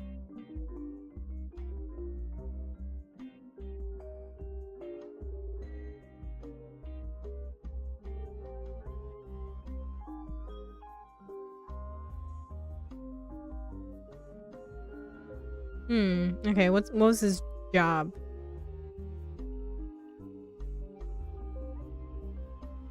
There's a very small note about him being the basket baby of 1950, but most everything else comes from his adulthood. He lost his job in 1975 as a pilot. Okay.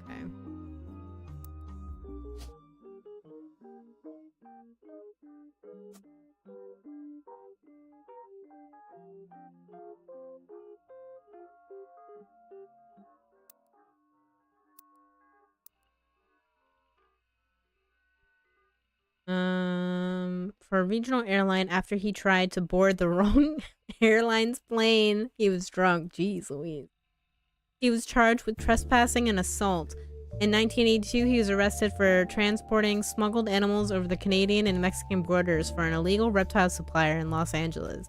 He was apparently quite successful for the first 4 years, but was caught when he had to make an emergency landing in Portland after he was bitten on the foot by a crocodile.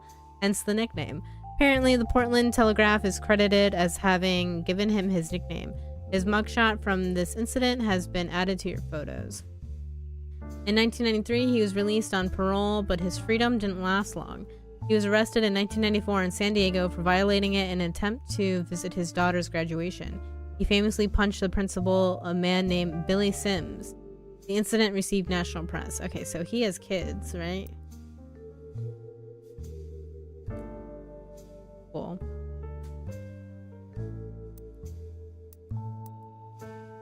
I should make a page for this guy. What's his name? Mark?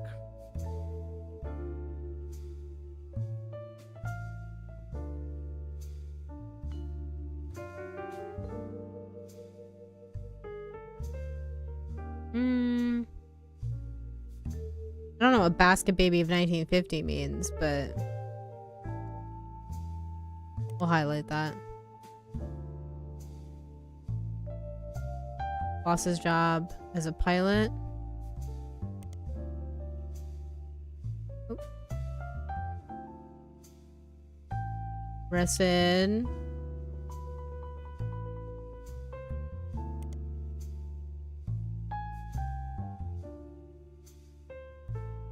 Yeah, I wanted to look up this thing. Yes, now we can look up stuff within the Portland Telegraph. I was hoping that we can find some more information on the rapper guy, because he lives in Portland, or is from Portland. So maybe we can find out his dad's name. Okay.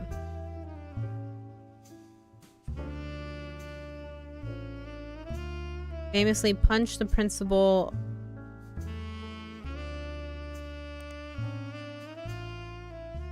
So let's look up Billy Sims.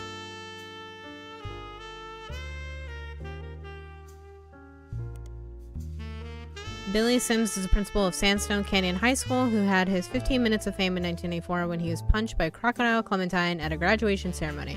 Pretty much every news organization, from Trustworthy to tabloid, seemed to have their own take on the altercation. It wasn't the punch that captured the nation's attention, however. Instead, it was Billy Sims' matter-of-fact response to the threat and his comments afterwards, as heard in a new, now famous audio clip from someone who was recording the ceremony. Ooh. Billy saw Mark hop onto the graduation stage and said, "Sir, you'll want to sit down or we'll have a problem." At that point, Crocodile reportedly sucker punched him in the face. Billy, apparently only slightly dazed, said, "Alright, sir, I guess we'll have a problem." Clementine tried to throw another punch, but Sims anticipated it and performed a maneuver that spectators described as a wrestling move mixed with a backward somersault, which immediately brought both men to the floor, with Sims straddling Clementine, keeping him neutralized. As security arrived, the recording captured someone asking, "How did you do that?" And Sims' response was famously, "Trust me, I'm as surprised as anyone."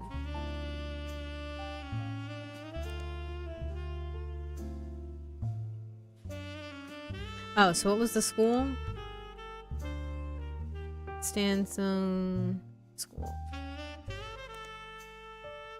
Not much information that mentions a lot in articles about. Okay.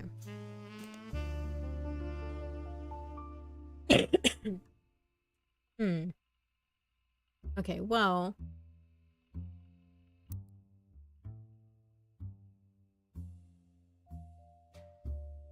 Move over and look up Joanna.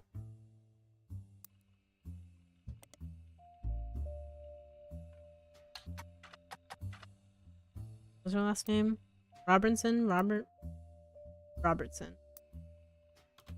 Oh my goodness.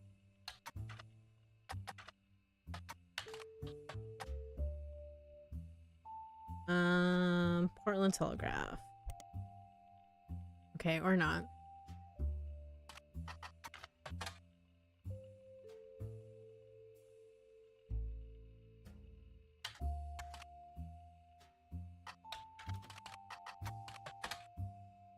Confirmed to be a Rootree. There's been a myriad of articles in this hometown's newspaper that mention him. Nothing appears to be new information. It all rehashes the News Time article in his web search results. Newspaper's music critic did review his latest album. They gave it a 3 out of 5. Okay, so who else can we look up in the Portland? Oh, I guess Mark.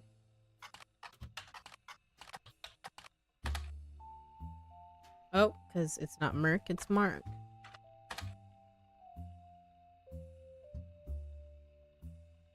He was flying weekly between Los Angeles, Juarez, and Vancouver in a small plane. His flights were very low, literally under the radar. He was only caught because he was bit by a crocodile on the leg and had to call in a mayday because he was losing blood. He tried to tell them that was a crop duster who somehow cut his leg on a loose piece of metal in the cockpit.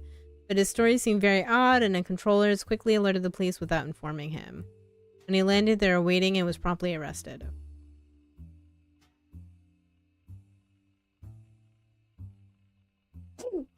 Oh, excuse me. Let's see.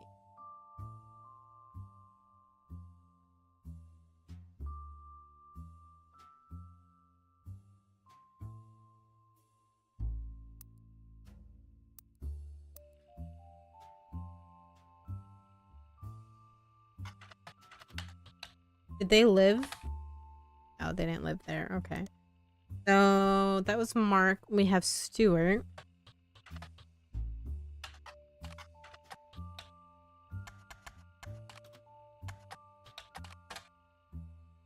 Clementine isn't that popular of a last name, and you managed to find a Stuart Clementine listed as one of many names on an emergency services website in New Orleans. It seems he's a police officer. He has no web presence.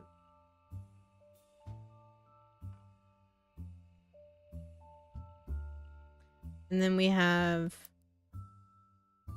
I don't know if looking up his wife, we already have that information.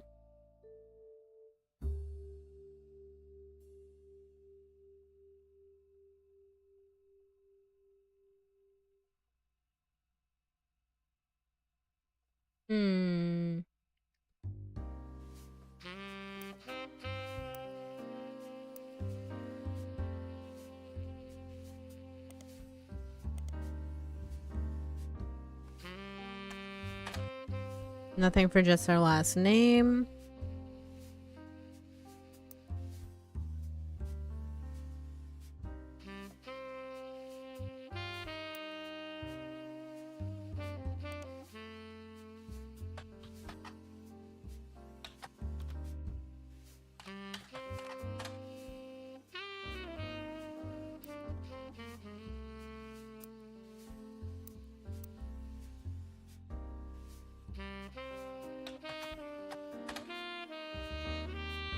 And that just brings up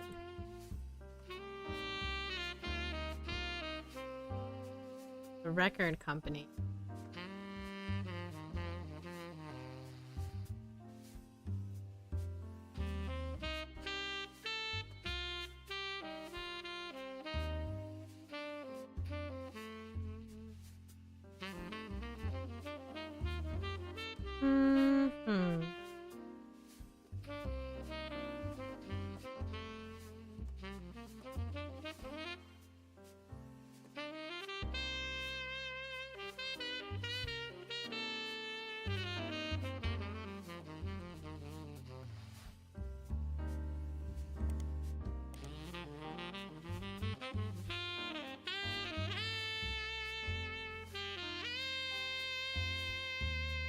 What does it say about her? I don't think it was anything.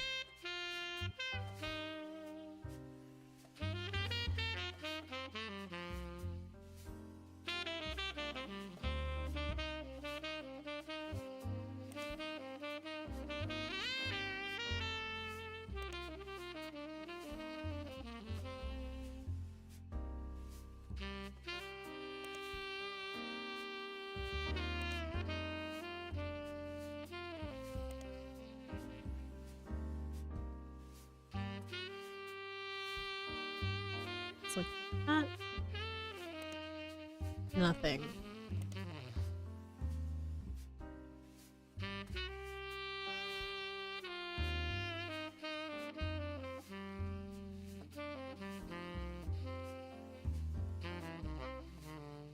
I've taken care of those.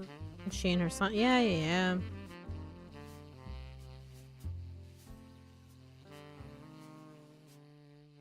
Unusual circumstances of her second son's adoption have prevented her from touring recently.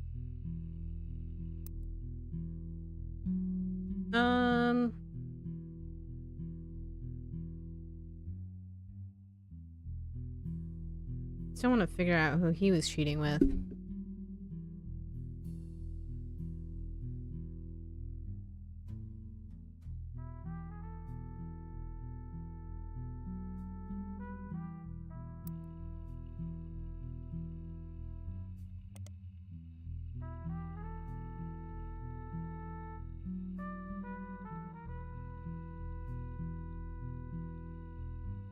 And I feel like I skipped over that guy's dad's name.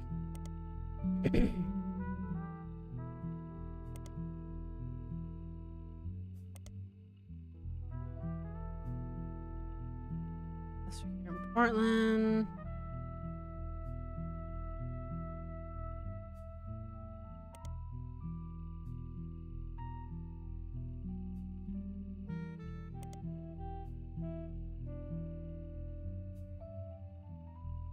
Doesn't talk about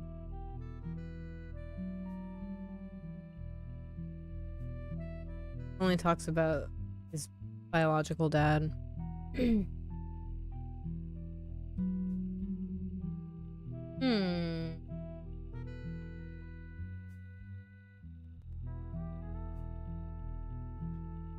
feel like I'm missing it. I guess that's fine. It's the end of the world.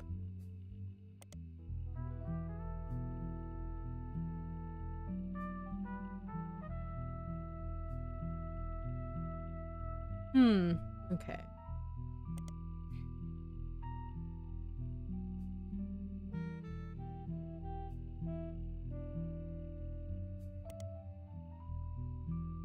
Nothing here.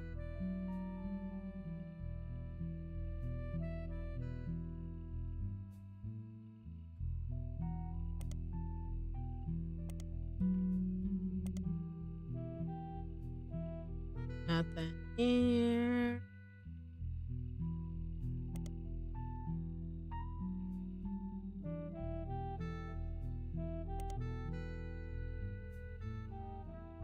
I don't know. I guess we can start looking up other... Or start putting in root tree names.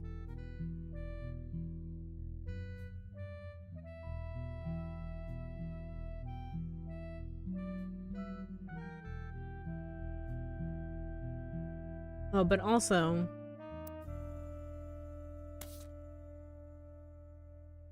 we got...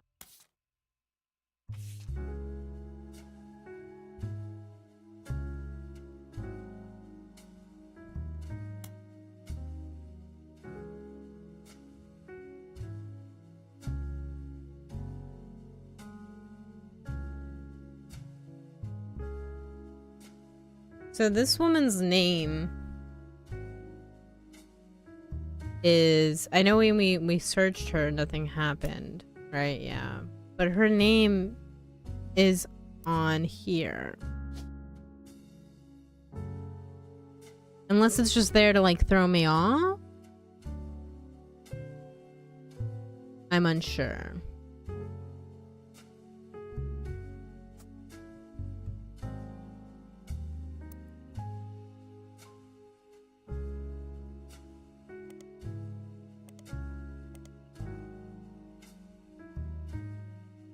Nope, wrong person.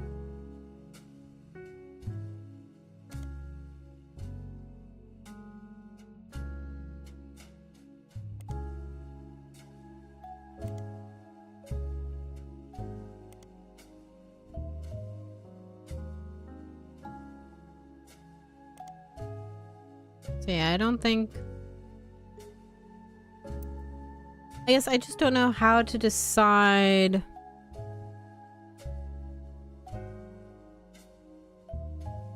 what information here is important. There's a lot of information to go through.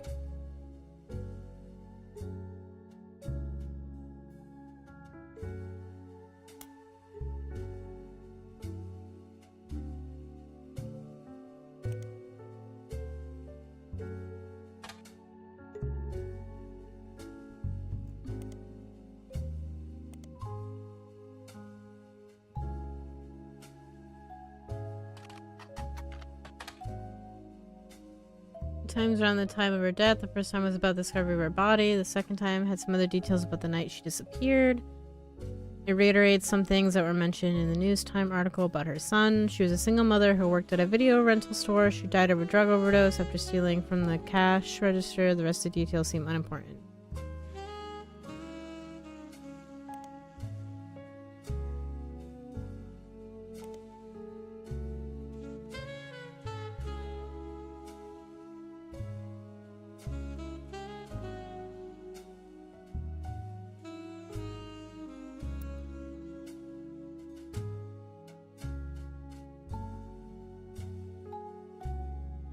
Christine Garland.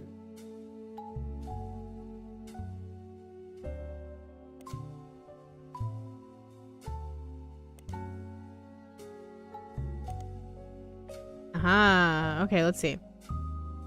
Antonelli's is an Italian restaurant, and it has been in the Butler County Times twice. The most recent time was when it closed in 1992. The owner, Rochelle Zimmer, sold the land the building was on, and at the time of the article, she was unsure if the restaurant would move to a new location or if she would retire.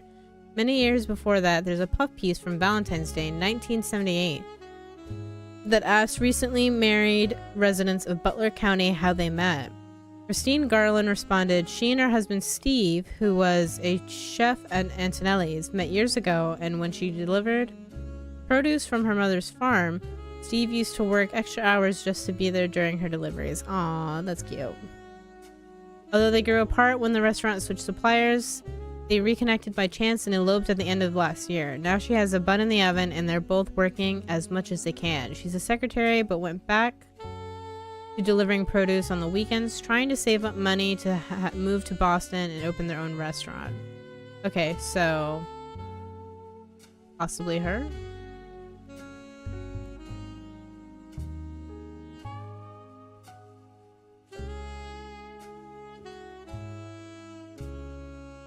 Steve Garland?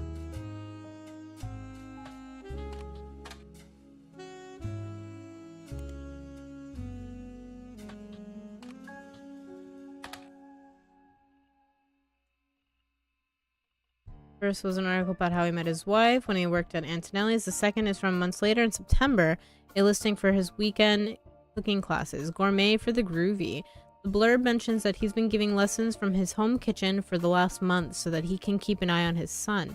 The third was from 1991 and is titled Local Author Sued by Former Butler County Resident. It seems that a local author by the name of Mark Zimmer was sued by Garland after Garland saw Zimmer promoting his book Kitchen Tales on television. His recipe book was particularly plagiarized from recipes that Steve Garland would give his students during his cooking lessons before he moved. That name sounds really familiar. Is he one of...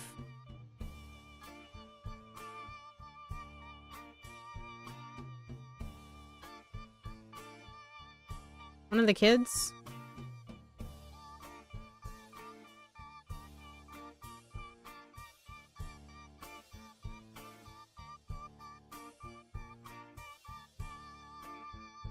Guess not. Okay.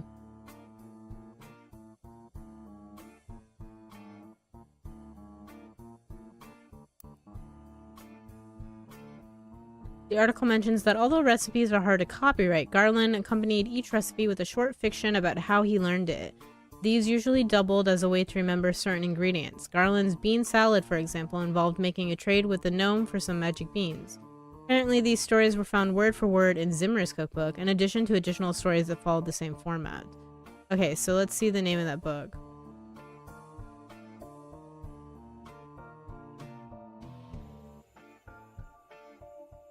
Mark Zimmer was sued by Garland after Garland saw Zimmer promote his book, Kitchen Tales.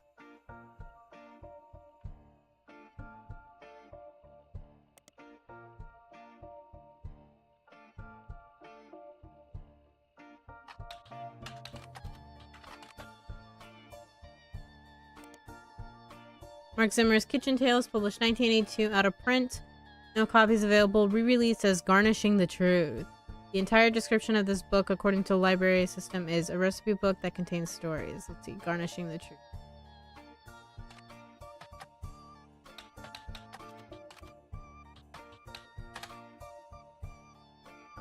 Okay.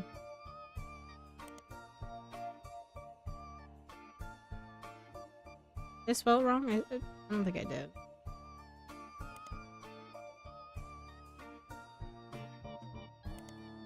Yeah, okay.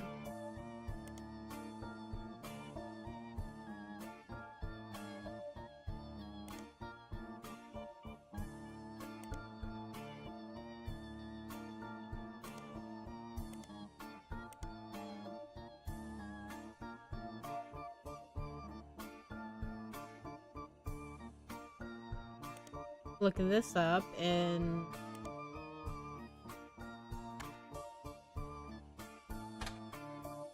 Steve Garland has mentioned a couple articles. First, yeah, the second.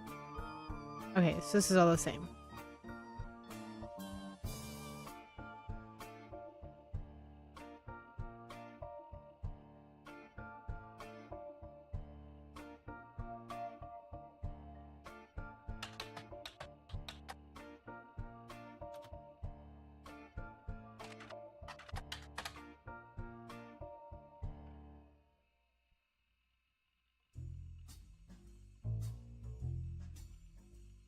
Oh, that's where the name.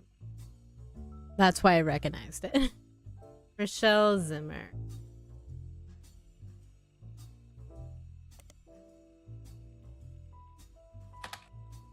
Her husband Mark have a few mentions in the Butler County Times. Both were local business owners. Rochelle owned Antonelli's, an Italian restaurant, and Mark owned a local bookstore called Bookmarks. Both closed in 1992. That's great. Bookmarks. His name's Mark. I love it.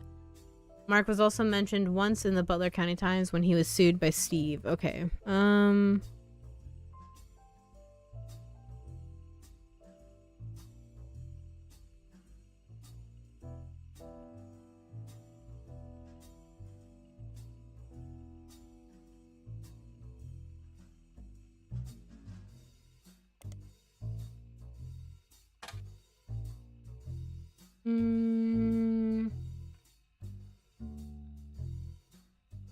Okay, that's all the same. And then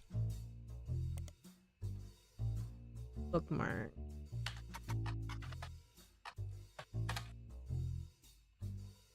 All of them were in the form of advertisement, listing events that took place in the store, such as book signings. None of it seems relevant. Okay.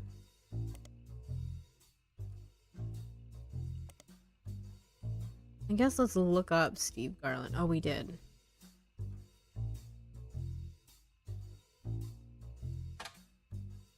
Large number, and not because it's a chain, just because it seems to be a common name for Italian restaurants.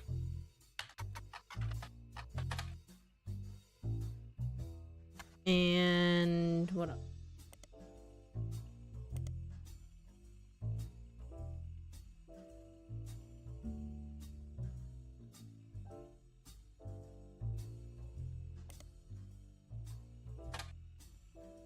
No.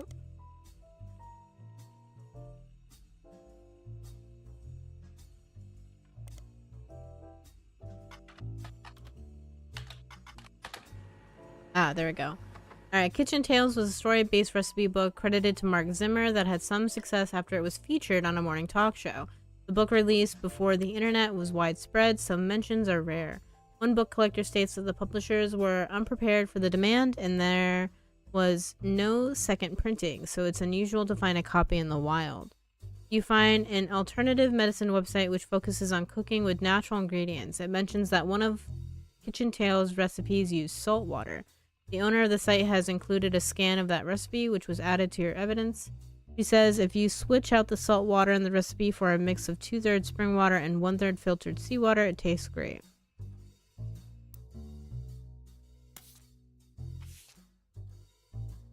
Plated Loaf. Kitchen Tales, book that combines recipes and stories that had mild popularity but seemed to disappear from online marketplaces is 1992. Oh. We found a scan of one story on a website. It demonstrates how to bake the plated loaf. For years, two bakers, Flora and Yates, flirted. They grew their friendship, compared recipes, and combined knowledge. She loved his salt and pepper beard. He adored her rosemary cheeks. They thought sweetly about one another, but he was one day whisked away and scripted to bake in the army's bread. By the oil of the lamp, Flora's tears began to salt her bread. The recipe asked the reader to combine flour, yeast, sugar, olive oil, and rosemary, combine the salt and water together, and add to the mixture and whisk until the dough begins to form. It was 10 to 12 years later that they met again, seemingly by fate. Flora's unique dough had earned her a position as the king's personal baker. Yates had found success as well. He baked for the kingdom's 45 diplomats. One day they returned from the Dutch Isles with a gift, 450 unbaked loaves, jeez, and were sent to the palace bakery to teach a method that required no kneading. Allow the dough to proof for 10 to 12 hours, then spread it out and let it sit for 45 minutes on a floured baking sheet with no kneading. Next, prepare a Dutch oven preheated to 450. I wonder if this recipe would actually be an actual recipe. Upon seeing Yates, Flora was both delighted and distraught. She felt as if she was torn in two. She had not been made aware of the gift and had already prepared buns for the palace ovens. She wished to greet Yates warmly, but was struck by fear that he'd be unable to bake with her, that she'd face retribution for being unprepared. She cried to Yates, adding more salt to her dough. Cut the dough into 2 equal pieces and lightly sprinkle salt across the top of only one of them. Yates eased her pain. He insisted she had no obligation to prepare for a return she thought impossible. But he shared her fear of retribution. He knew if they did not solve her predicament, they'd miss their final chance to bake together. In the end, instead of wallowing in the present, they worked together to shape the future. They twisted and entwined their doughs and baked them as one. Thus was born the plated loaf. Word quickly spread of this new delight. The king's decree on royal parchment was that it would be considered a delicacy. Roll and twist and wrap around the inside of the Dutch oven atop parchment from outside inward to make a spiral. Bankrolled by the king, Flora and Yates spent their days baking together. They traveled for 45 years and settled down for 15 more. Their souls were golden with no regrets.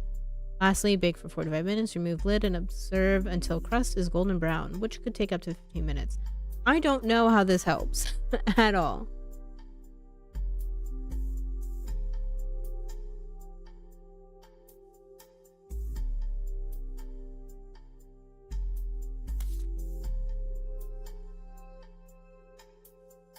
I don't know.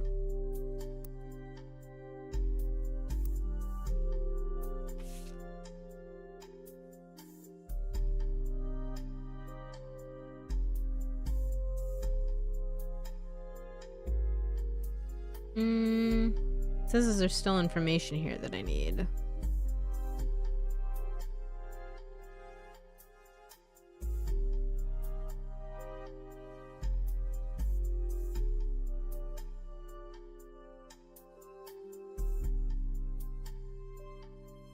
First week.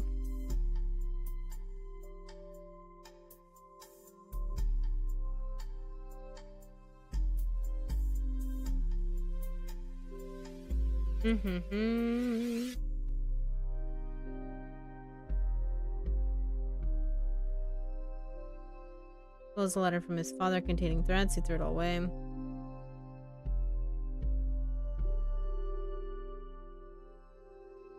Riley, that's a guy's name. I knew his name was somewhere.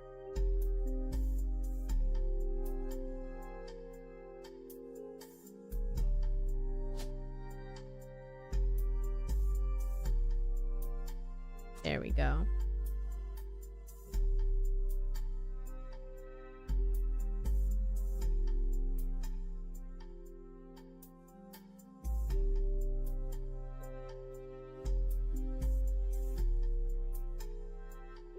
I guess maybe we can see if we can find more information about Mart.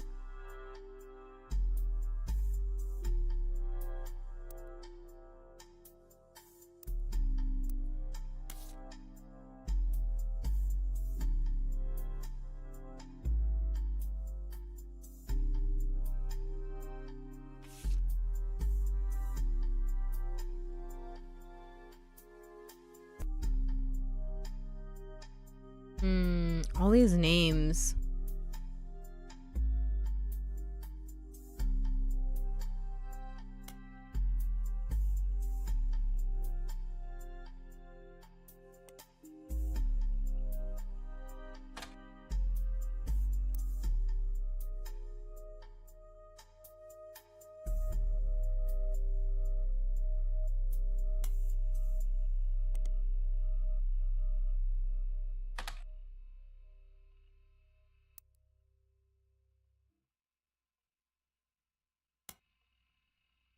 Can I just look?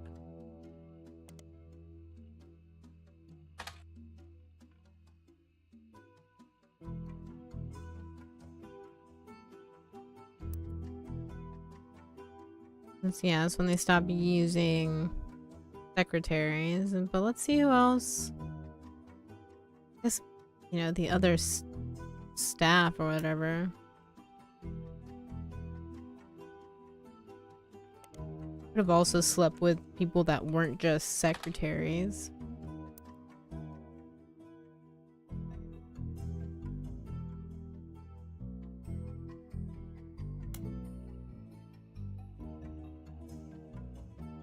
It's Ernie, right? Oh, okay, well. I don't know what would be important left from here.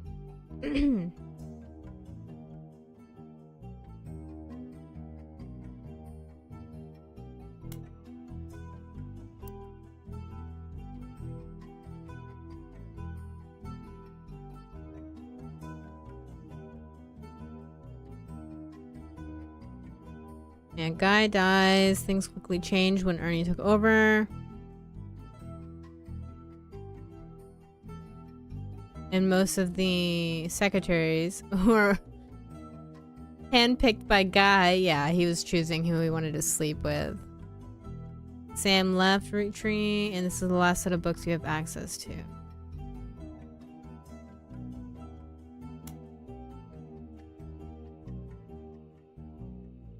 Six-piece Unwrapping America's Sweetest Family by Sam Madsen. Ooh, actually.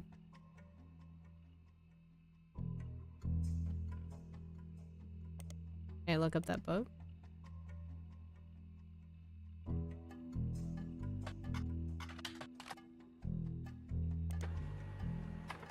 There we go. Now we're getting somewhere. It was released earlier this year and details the truth about Elias Roottree as well as Sam's father, Edward Clancy Roottree, and John Miller. It helped verify her story, so much of the book's core contents are familiar to you. That said, Sam has some sections on other family secrets and rumors. Much of it didn't matter to the primary purpose of the book, and some of it is new to you and may be important to your new search. These sections have been added to your notes.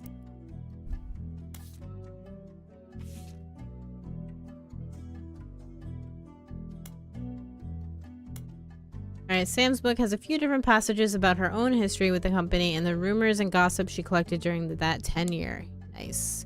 She ran the farm for a period starting around 1968 after the death of Elias Roottree until her daughter Gwyneth took over in 1984. Most of the relevant rumors coincide with the reign of Guy. Okay, cool. So we should be able to find out who else he slept with.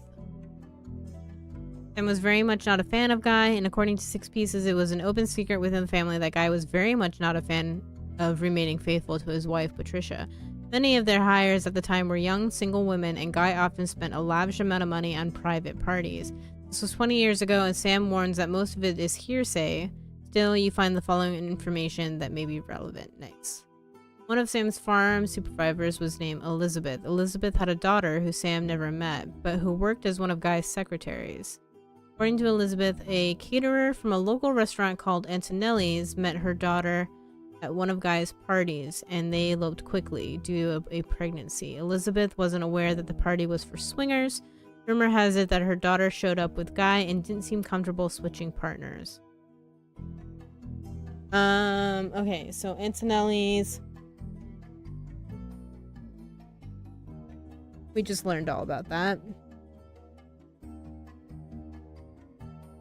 Sam never met, but who worked as one of Guy's secretaries. According to Elizabeth, a caterer from a local restaurant met her daughter at one of Guy's parties and they eloped. Okay, so that would be... Oh.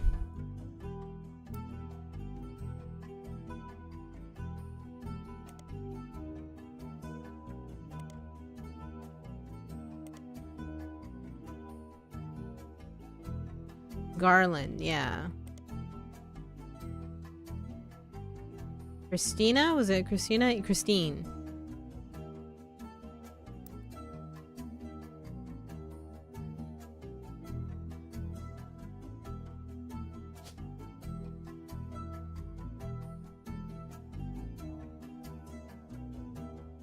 Steve Garland.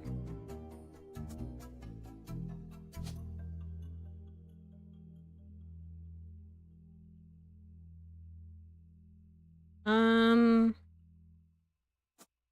don't know what her...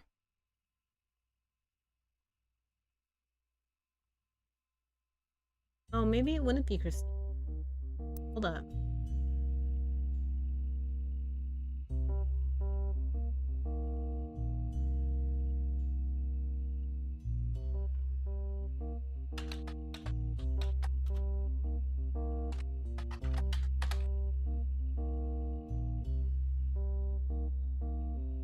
Owner of Land. Yeah.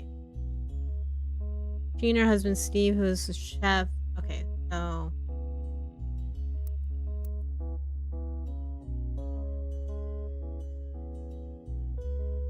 a caterer from a local restaurant met her daughter J-Lo quick. So not.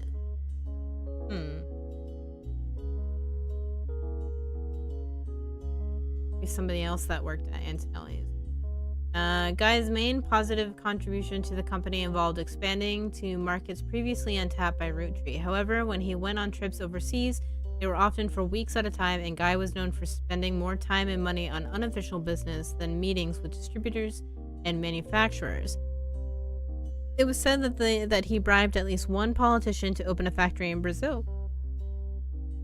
Okay. There's also a section where Sam speculates that Elias may have also cheated on Gwyneth.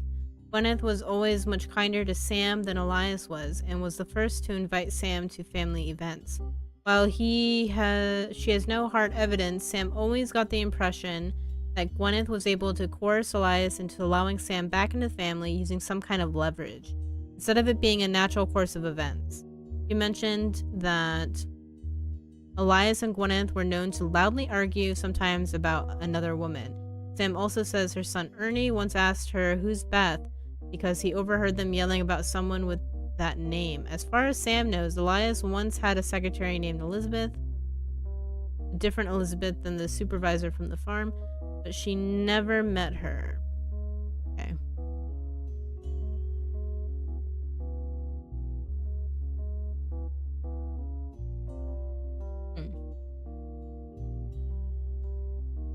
Lots to still figure out here. Give me 1 second. Quick second here, and I will be right back.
Okay. We're back. So this doesn't seem right.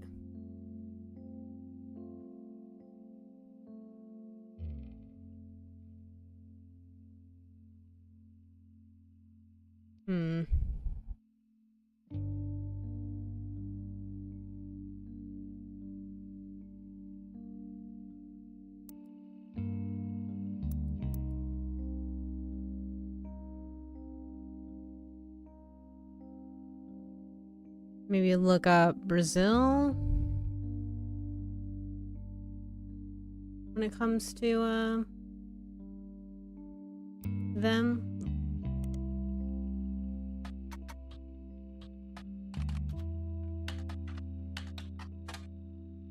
Rootree Brazil, sometimes erroneously referred to as Rootree Brazil, is one of the companies created to manufacture and distribute root tree candy. It was developed as part of the Root Tree Everywhere initiative near the beginning of 1979. Oh, okay. Unlike some of the other Root Tree Everywhere results, Root Tree Brazil seems to be a success. You do some rough translation and find a significant amount of information about it. Brazil was the only region in which caviar flavored 5 pieces were a hit. The primary reason that the factory still exists to this day is solely to create that flavor, which comes in its own standalone 5-piece bag with Portuguese writing. A small town named Avalagos, near the municipality of São Bernardo do Campo. Excuse me, I do not speak Portuguese, so I apologize. Became the location chosen by the Root Tree Candy Company after a newly elected local politician named Edson Soares heard that they were planning a new factory and petitioned them in early 1979. Okay, so we gotta look up that dude. The factory was controversial as locals did not want it there. The Root Trees visited Brazil around Christmas and managed to break ground on the project. Since then, however, it has been operating relatively smoothly, except for 2 incidences. The first was Incêndio do Bordo in 1982, and the second was an unsuccessful strike in 1995 that involved all the factory workers being replaced. Hot damn, that sucks. Terrible. The factory was originally built and run, according to paperwork at the time, by a small company called Nova. Oh my goodness. It means New Brazil Candy Corporation. Okay. This company no longer exists. Not much information has ever existed about it, and the Root Trees now run Root Tree Brazil entirely. Let's look up this dude.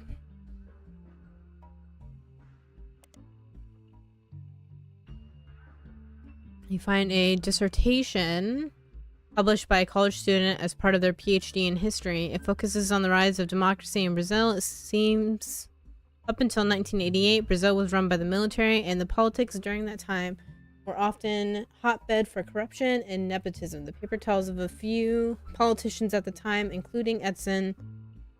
Edson is a former mayor of Elvagos, Brazil. Before politics, he was a manager at an automotive manufacturing plant for a major American car company. He was put in charge of Elvagos by the military government in 1973. As mayor, he used his manufacturing background and knowledge of American business to establish new factories, distribution plants, and other business ventures in the area. This had 2 side effects. First, he became quite rich. Second, many locals were forcibly relocated. This did not make him a popular mayor, and what the paper speculates was a move to counteract his unpopularity. His wife, Sonia, was discreetly put in charge of a television station called Telerade. He often used this connection to ensure supporters would appear on local television spouting his beliefs and emphasizing his political victories. He remained in office until 1988, when he was defeated in the first election after the military government was no longer in control. After this election, he quickly left the town behind. It is not known where he has gone, but the dissertation even speculates he likely fled to stay alive. Okay, what do I do with this information?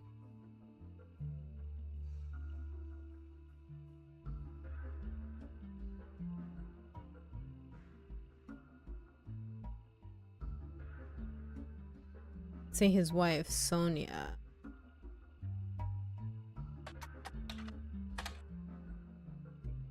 Better Search does return to page that lists a new anchor in Brazil named Flavio, who has a mother named Sonia. Okay.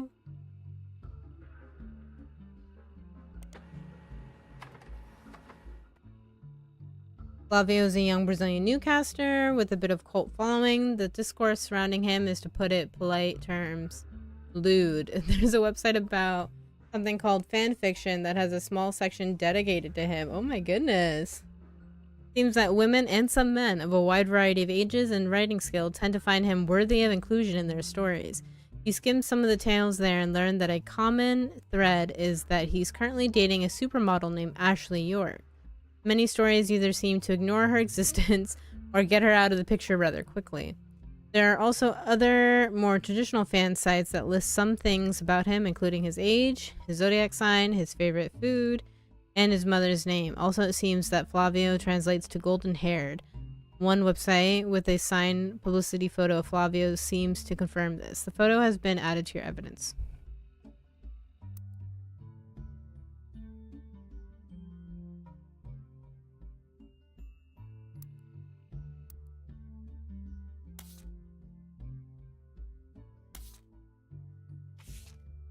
Flavio.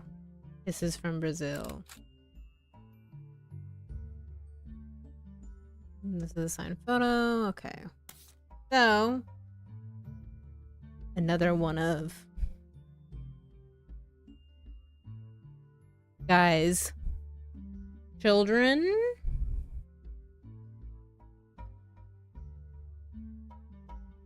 Possibly.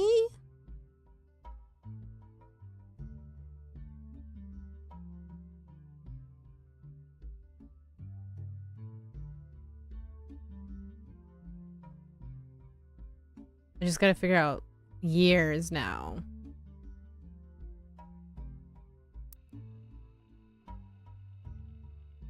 Let's look up her.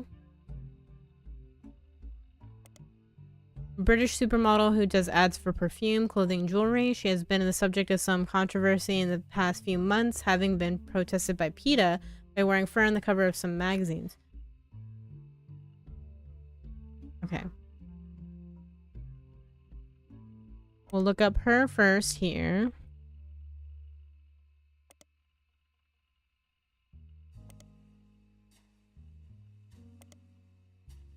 Appeared on the cover of Team Blast wearing a fur shawl 3 months ago. This appearance doesn't lead to anything useful, but another more recent appearance in text only mentions she's dating Flavio.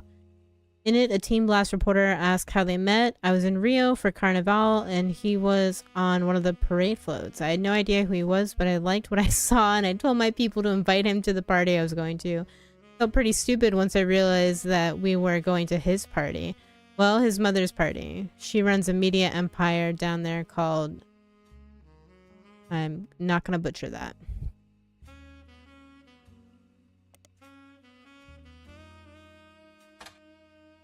Massive media group owned and run by a mysterious woman named Sonia Alves. It seems Sonia Alves is a common name in Brazil, so she has shortened her name to Nia to stand out in the public's eye.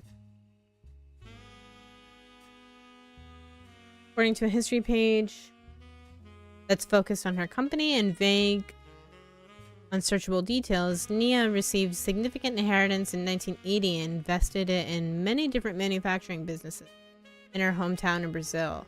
At the same time, she had just begun to learn the ins and outs of running a television network.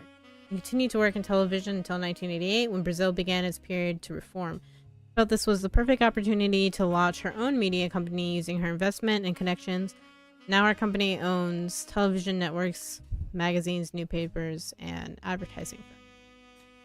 After doing some translating, the page about Nia lists her as unmarried. It does not go into any other relationship history. Searching for her online, you learn that she stays out of the spotlight.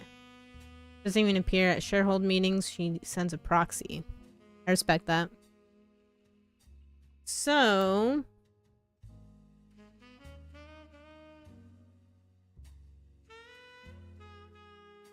this could be her.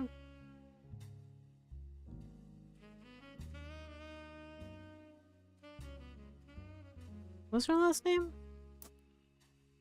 Alves.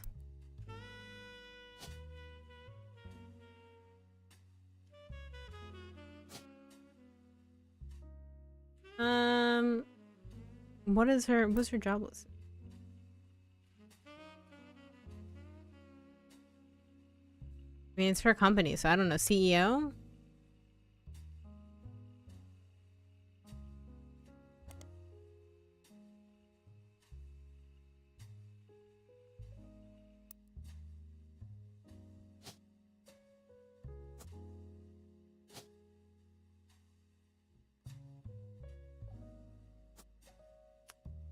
And what's this dude's name? Flavio.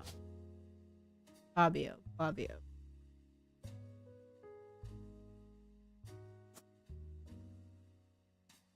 He's a news anchor, right?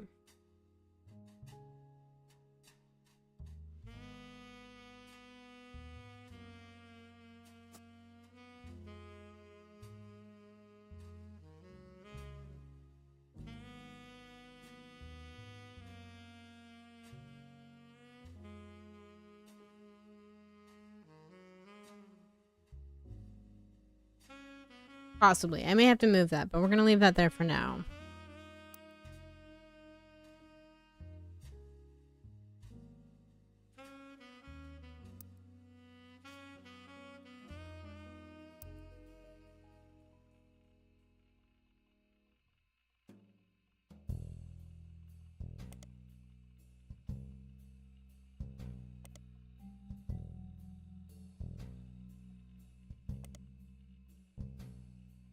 So now we'll look up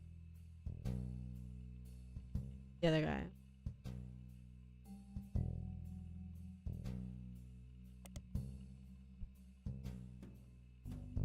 Oh, I got his last name wrong?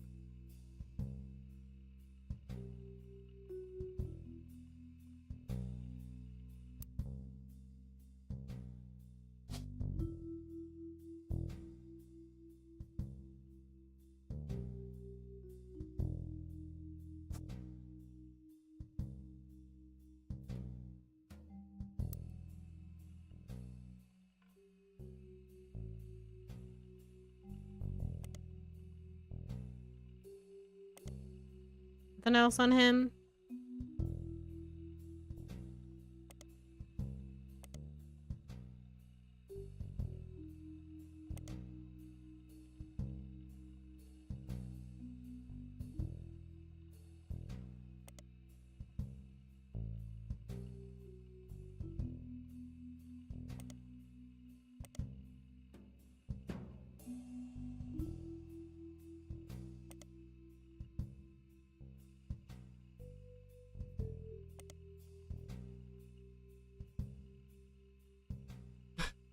Which is Portuguese for no relevant results. That's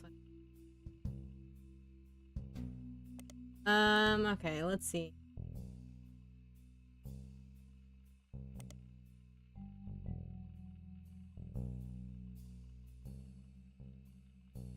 So was she not married to...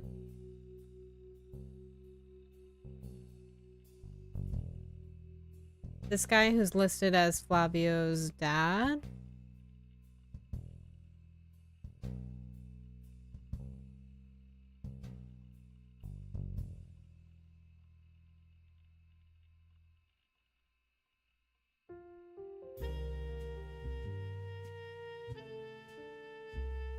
With Sonia, let me look up this.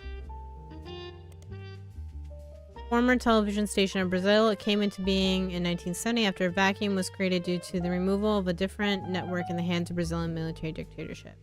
Due to the lack of research online, you don't have much to go on about who ran it and when.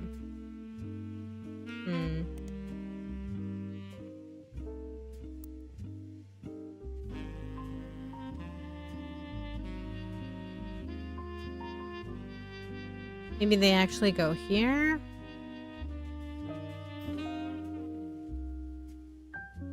Not sure.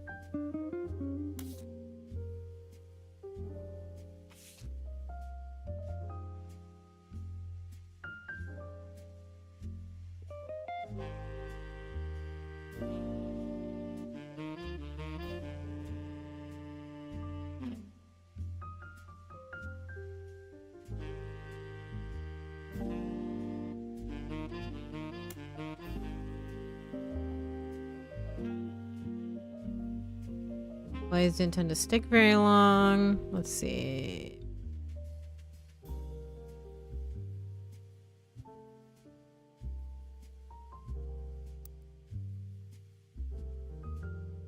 Christine, that's who I kept.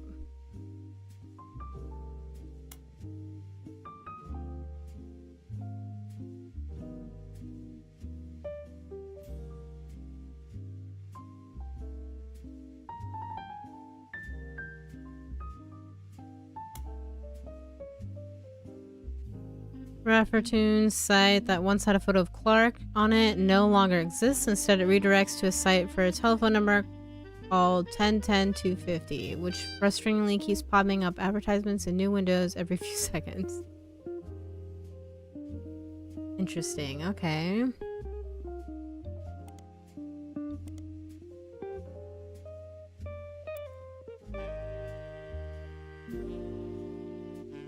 Oh, let's look up Elizabeth.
Anna, that's right. Yeah.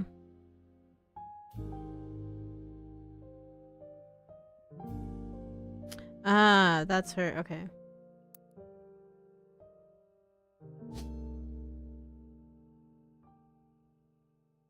Oops. I mean, she's not anymore, but she was a secretary.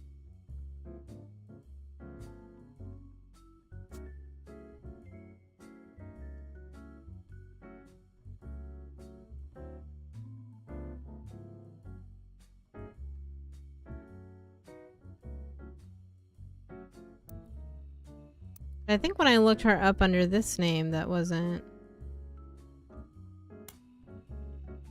What if we looked up Elizabeth?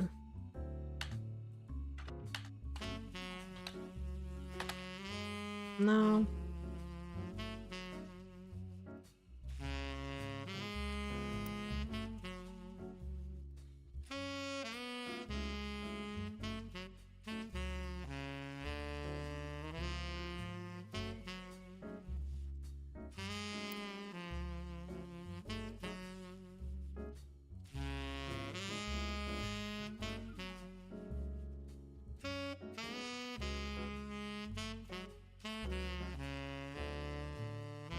I'm at a loss here.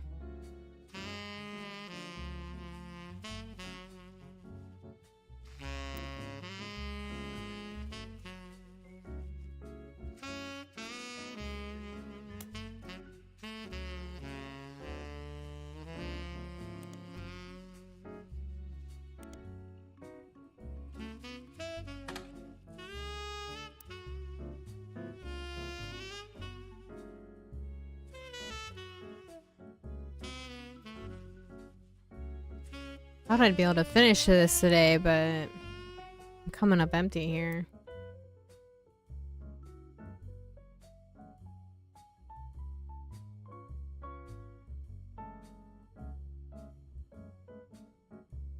But I think actually I may call it today. Kind of fried already. This bit is definitely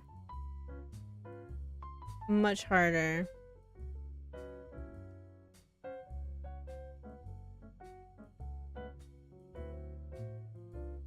But yeah, I definitely still want to attempt to finish this, but it's gonna have to be at a different day, I think.